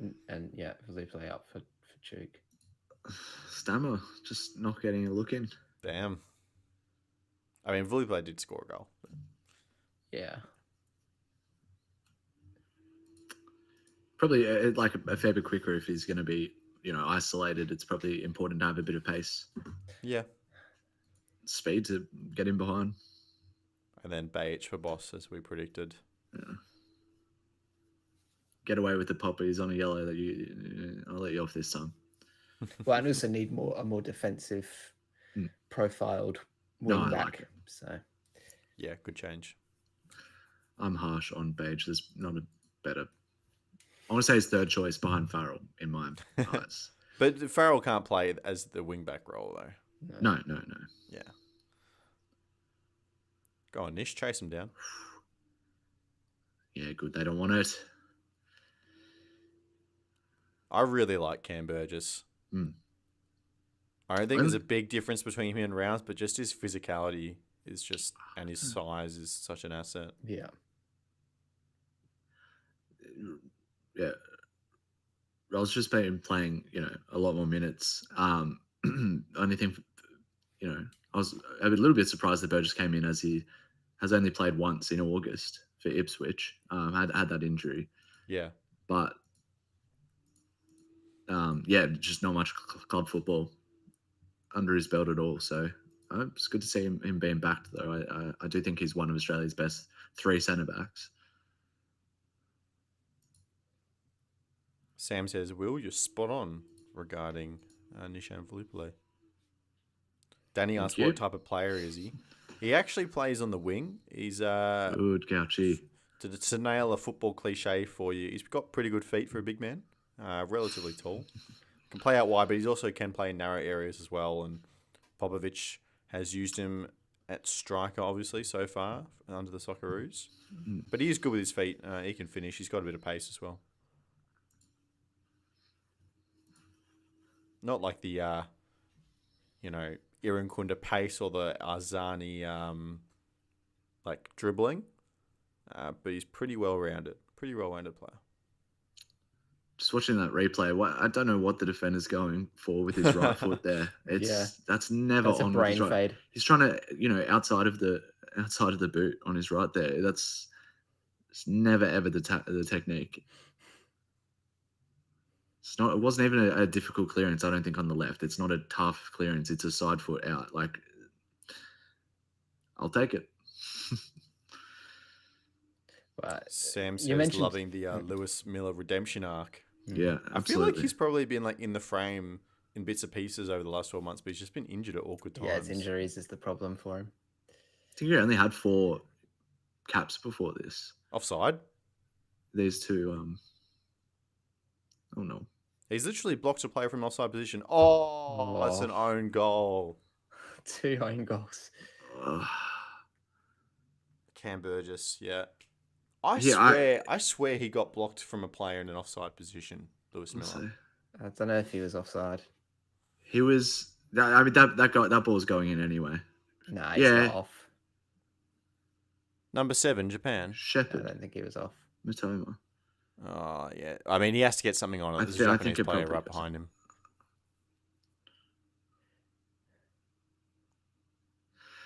Oh, it's unfortunate. They really haven't created that much. Nor of Australia. And it's 1-1, so that's probably pretty fair. Yeah, probably. It probably is fair. It's unfortunate, but it's fair. Yeah. Come on. Bloody saying VAR. Is that because you're seeing something we haven't, or...? Nah, game's kicked off. Game is on. All right, 1-1. That's why I want to skip forward. Like, I don't want that feeling. That's called being a football fan. That's what it'll do to you. I do think at this stage, it's like I don't think that Japan have enough to go on and get a winner. Come on, Aiden. I don't know if Australia will take the initiative. Oh, he's got some silky feet there. Oh, yeah, lovely. Let's give it back. Now find someone. Whip it in. Quick eye for a stitch. Oh. Yeah, bring Goodwin on. Seen enough. Wasteful. I agree now. Yeah, get Goody on. Goodwin and Nesta just chuck them on and let them run. At this point, that's just not quick enough. It's just got to be one touch or first time delivery there, ideally. Yeah. When Miller somehow finds it, I know he surprises. Completely unmarked at the bottom here. Come on, way too high. Jace. Close him down. Oh, not like this, man. Fletching can go anywhere. Okay, they're coming down. This is not good. Yeah.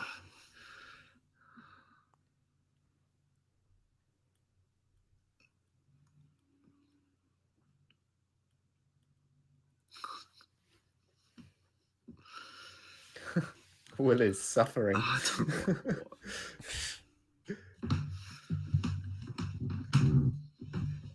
Just this. Too much of this game is Steve Bruce era Newcastle United with 5-4-1 Salomon Rondon up top.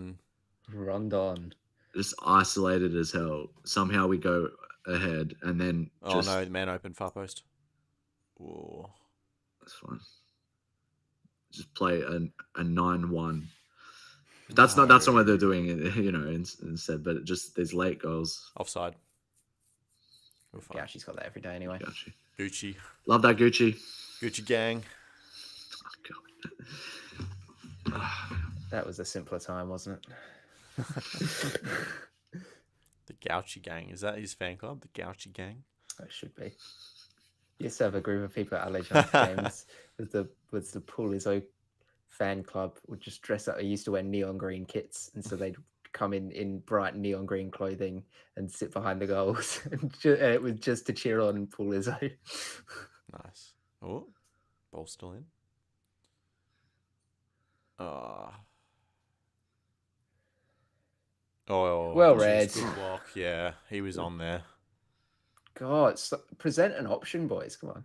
Oh, good. Go. Well worked. That's lovely. lovely. Heavy touch. Yes. No ball.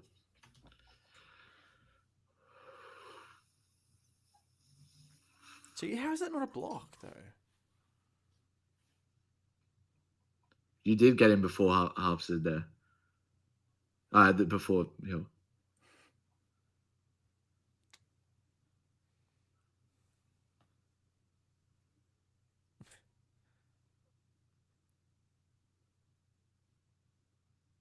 It always feels really strange to Turn me when like forwards. Yazbek, come on.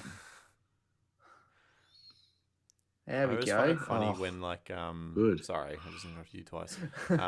When like the Socceroos just want to throw in, and then like they go to a replay of something, and then they come back and Japan just have the ball. It's Yeah. like, what have I missed? It's happened a lot of Oh, times. that's going to be a card. That's fine. Yeah. It's alright, you can take that. Wait, but yeah, no advantage there. We got fouled at the start of that play. Okay. Go back and Yazbek's- give him a yellow. Yazbek's Z is falling off. It is. It's not even.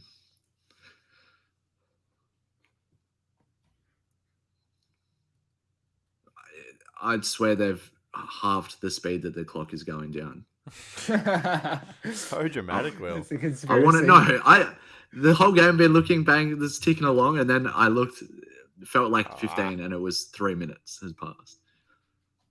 No, I hate it. In my grand final, we had a scoreboard with a timer, which we don't do in the regular season, and that was the single worst thing. You're just 'Cause you looking could at see it. it. as a Just looking, I goalkeeper. was about to put, especially when I'm free half the time. I nearly went to put tape on my screen just then. I don't want to look at the time. I just want to. There's Bacchus coming on Yeah. from Miller. For Louis. Oh, okay. So we have heard a little bit of conversation about this. So Bacchus he is familiar playing in that right wing back role, for his club side. So this is not completely out of the blue, mismatched profile position or anything. He is comfortable doing this role. Yeah.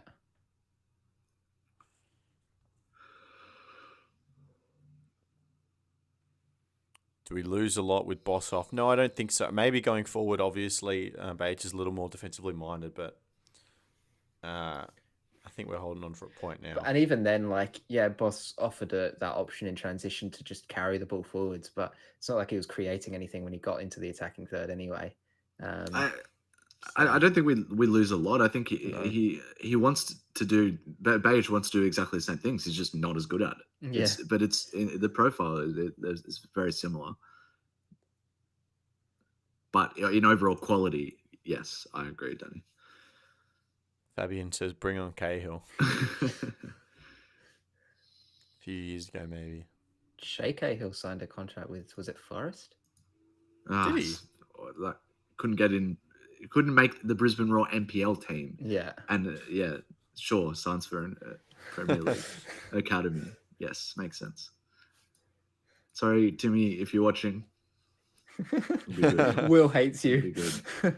No, you'll be very good. Come on. Where's Qatar playing? I'm sure that's where it is. at the That's moment. where- Yeah. Iraq have equalised against South Korea 60 minutes in, and Boys, don't turn into the China. defenders. That's such a simple thing. Turn into the space. Just China have a near look ball over your with shoulder Tunisia. before you get the ball, and you can see, there's a player there. I'm going to go the other way. It's not difficult. Oof. Go on, Bacchus, get there. So much more pace. Jace, you got to come. Yeah, he's so fast, isn't he? Well Well done, climbed. Gauchi. Oh, lovely. Bit behind. Christian would be on his feet at the moment. Jeez, he's so dangerous. That's a good take, though. That's really good.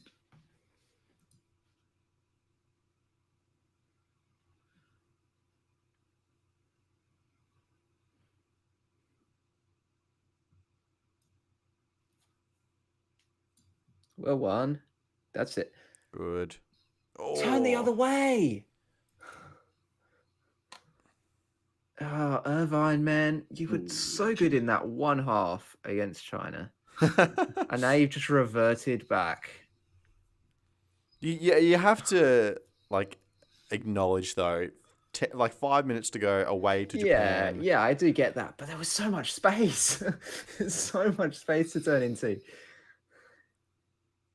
Like enough that he could turn into it. Look, there's not an option. He can just turn back and recycle possession anyway. Good chase, Nish. Oh, Harry, what is that? Pass to himself. He's got to win that. What is he doing? Two bounces. That's better. Oh, the ball's on there. Here we go. Oh, play it. Heads up. That Oh, ball's on. my That's goodness. come on. He came through the back of him there. How are you not playing that first time? It was on early. I do think that's a. He just comes straight through the back of him. Come on. Yeah.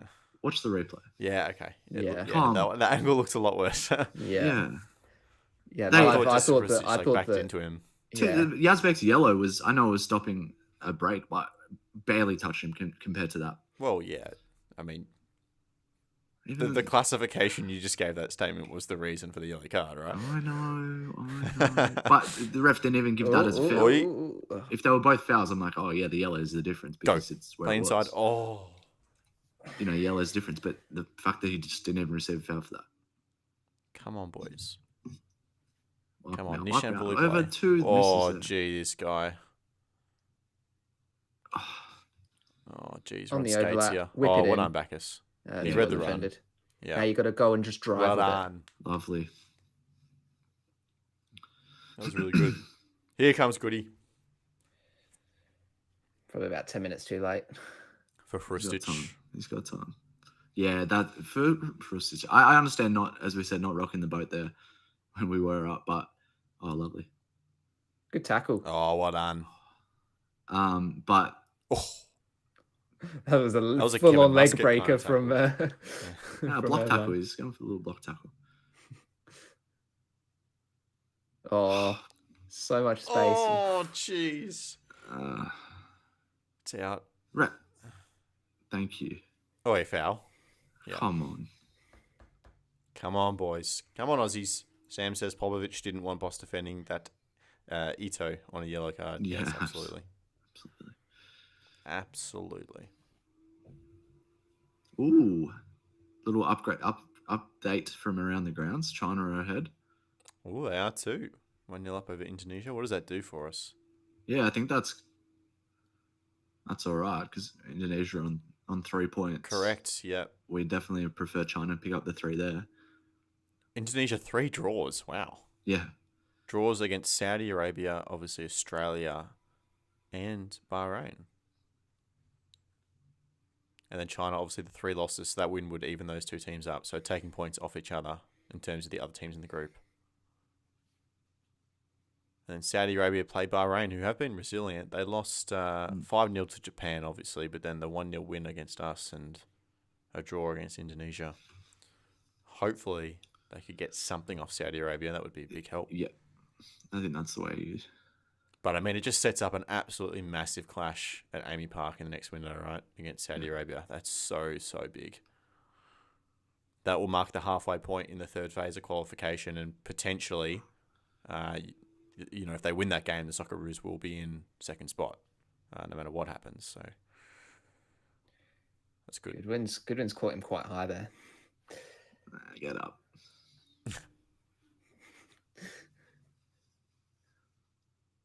Okay, that's not good. Oh, that's That's a card. Yikes. not a good way to start, mate. But It's all right. He's only on the pitch for a few minutes. yeah. Oh, misses next Misses. match. Second yellow card Oh, at no. the stage. No So Saudi. Craig Goodwin out for Saudi Arabia then. That's even silly. huger. That's okay. I mean, plenty of players back playing again. There'll be replacements, and especially in the system. But I'm sure we will be talking about that. I think you might be right. All right, we are now into the 90th minute. it feels like the game has just simmered down the last few minutes. Neither side with many great looks going forward. Australia have looked good when they've pressed high up and won the ball back, in that front third. I think because, Japan have sort of stretched themselves a bit trying to get that goal, but sort of that pressing from the front four has worked pretty well. Come on. Late stoppage time winner would go all right. I've been slack on these substitutions. Goodwin. Bajic. Bacchus. Oh, and Felipe. 5 minutes at a time. minutes. Oh, I would have taken 2. 5 minutes, 5 goals. 6-1 win, easy. On the topic of Saudi Arabia, Danny says Mancini job on the line tonight. That could be interesting. Surely not a new Saudi Arabia manager to bounce all over the Kangaroos.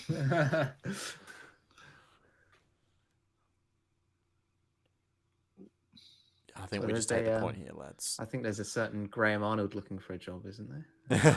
I saw he got I've seen linked to a couple of Japanese, or perhaps he and a couple other people to a Japanese job that was going. Oh, okay. Maybe Osaka, Cerezo Osaka. Yeah, I think that was it. Oh, ref, come on, over the top of it. Oh, That's what I'm saying. That ref is not calling Alright. these. that's like, crazy that you're that- not blowing that a foul. yeah, You can't do that. you can if this guy's reffing. Yeah, but you shouldn't be able to just knees up into the back of the Settle. player. Like, that's so dangerous. That's if why I you employ speak- the Harry Kane and you if duck I s- under, and But then you get carded for doing that. Kane doesn't. That's why people hate him. Is he's done that his whole career and never been punished for it. Yeah. Oh, what? Well won. Oh, go. Oh, just looked straight oh, back. Sorry, I thought he was playing a free kick. Nah. Go on. Here we Release go. Goody. 1-on-1. Go. Oh, hit You're the getting line. short. Yeah, you're getting caught. Ah. Foul there. Yeah. That was nowhere Right, near where the oh. ball went out.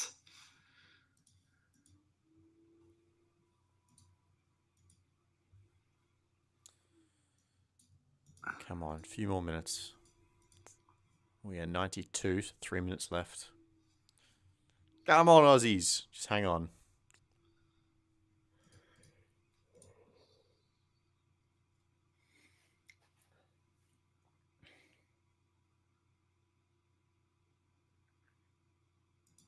Well done, Bacchus. Good turn. Well done. These look good. Yeah. Only a few minutes, but it looks solid.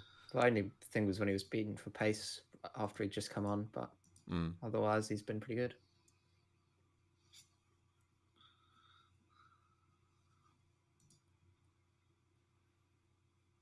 Two own goals. Madness.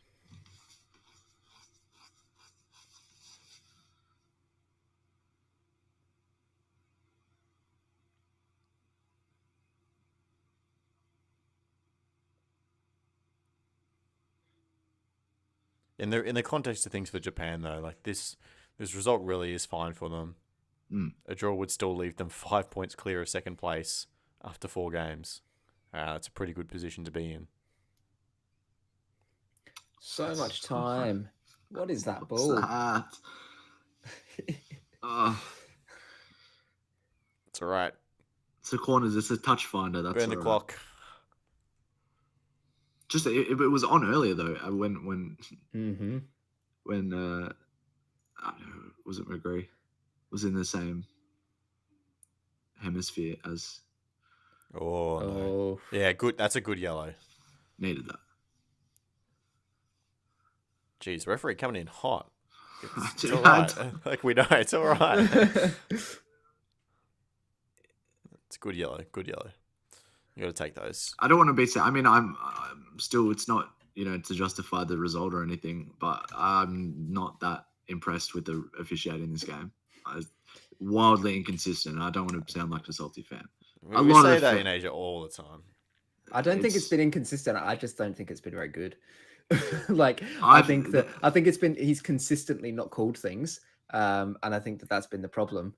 Oh, don't let him hit it. I've not really got a disagreement with the. Maybe Yazbek's yellow was a bit harsh, but it's stopping a promising attack. Yeah. Like, you know, Go on, Goody, win it. I don't think consistency's been the problem. I think the problem is that it's been too physical to the point that it's just. Oh, jeez, don't let him out. Yeah, but then there's been just a few fouls the Japanese have won in dangerous areas that have been such little contact. Yeah. That's the inconsistency.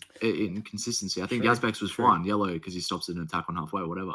But the one that Goodwin got, straight ran through the back of, it's just big contact right in front of an assistant. Mm. All right, the clock is going to tick over 95 minutes as this corner is taken. There's not a Tell me what whole happens. lot of opportunity left in this game. Come on, Aussies. Goal Hold for on. Australia. Come on. Straight to Good. Gauchi. Yeah, well done, Gauchi. Love that. Lay on that thing. That'll be it. Ping it forwards. Come on. Love A point is a that. great result. Yeah. Okay, full time, not full time yet, please. Lucky, just hold comments. There we go. All right, there we go. Full-time whistle. 1-1 between Japan and Australia. 2 own goals either side. It's probably a fair result at the end of things, Jacob. Both teams looked impressive in patches. I think you'd probably give the edge to Japan, but Australia defended resiliently, and I think both deserve their point. Yeah, it does feel a bit flat now, but you offer a 1-1 draw result before the match kicks off, and most people are going to take that. I think it's the fact that Australia went ahead and looked so comfortable not comfortable, but solid and, structured and stuff for so long, that to concede an own goal sort of just shatters that a little bit, and it does leave you feeling a bit flat because that win was attainable, like it was a realistic outcome. Japan will probably not be particularly The happy with Socceroos their get the World Cup performance. qualifying They campaign controlled back the on track with a possession of the game, crucial. for the most part, and I never unable knew to trying create anything really outside of the own goal. Bit the same for Australia, really, where didn't really create anything except for the own goal. So yeah, a fair result, but it does feel like perhaps it's a bit of a missed opportunity, but a point's a point, and at this stage, Australia needs to take all the points that they can get. If World Cup qualification is going to be realised, because those earlier results, obviously haven't helped things out. But 3 points against China, you expect that. A draw against Japan is a fantastic result. And look, I think that defensively the team did really, really well. The issue is that it's now about finding that balance between creative output and structured defending, which I don't think we've still quite hit yet. I mean, this one was obviously this game heavily skewed towards the defensive side of things and making sure that was absolutely nailed, and it was. But that sort of came at the detraction of having greater output further up the pitch, and when the likes of Geordie Boss could get on the ball and drive forwards, there wasn't a lot he could do with it because there weren't the options and things like that. So there's still a little bit of tweaking to do there to find the right balance to be able to exploit games like this where you do get those occasional chances on the break. But I don't think you can be too disappointed with a 1-1 draw, and the ability to hold on and I think play quite well for the most part there, Australia, especially considering didn't have the ball, didn't create chances. That's solid. And honestly, I think that if this game was played, before the Popovic appointment, probably a different result. I think that he's come in and defensively the team's always looked good defensively, but it's looked really disciplined defensively now. There's been fewer of those little mistakes and things that crept in, and I think that's something that Popovic does really well. He manages players extremely well, and he's done that obviously at club level, and now to do it at international level, it's arguably has a greater impact at international level because you have less time with the players. So if you're able to get them on your side and work with them to get the best out of them, then you're going to get results. And yeah, a point, it's fair. Australia will take it. but perhaps a little disappointed that couldn't hold on to that lead or get a second or something like that. But no, a lot better than losing. Keeps hopes alive. And you mentioned Saudi Arabia now next up. That's going to be a huge one. So it will be interesting to see how that one goes. Before the window, we set the bar at 4 points. That was kind of our measure of what success would be, and Will Popper's ticked that off. I think passed. He passes this window for sure. I'm really impressed. Big 1-1 win for Australia in this one. Just some brave choices, and I think Bratton didn't really work out. Hrustic didn't really have a great game, but it's still all really kind of worked for what he wanted. They didn't flourish, but they weren't. They didn't stink the place out either. I think maybe the subs, and Popovic has always struggled with it, as we've said, but the subs, I don't think he nailed. Just a few of them at the wrong time. Maybe, Bage made sense. Yazbek on at half-time was questionable. I don't know if that was the best choice, but obviously he saw back as the right wing back replacement. So that was, kind of what he had to do then. There's not another centre mid in the team. I don't think it was the game for Irankunda either. So I know we'll probably hear a bit of stick for why didn't he come on, but it didn't look like the game for him. If we were chasing by one goal past the 70th minute, then absolutely, but it definitely wasn't. So I think he's made the right choice there, and he's not, forced himself to play Irankunda and appease the fans when he really didn't need to tactically with his setup. So no, I come away from these two games overall being quite impressed, and I will take that. 1-1 today was ideal, as you said, Jacob, before. It was just because it was in our grasp there for a little bit, but that always is the biggest factor there for pain of being a football fan. It's not how you want it to happen, but excellent overall, and absolutely take that result. All right, very nice. That'll do for us tonight. We'll break down the game in the window in more depths on the Roundball Australia podcast on Friday morning. But until then, thank you everyone again for joining us for tonight's game. Another Socceroos window in a month's time. The A-League is back. AFC club competitions is back. There'll be live streams around there as well, I'm sure. Will's excited. We're all very keen. Football is back in Australia finally for good. For 6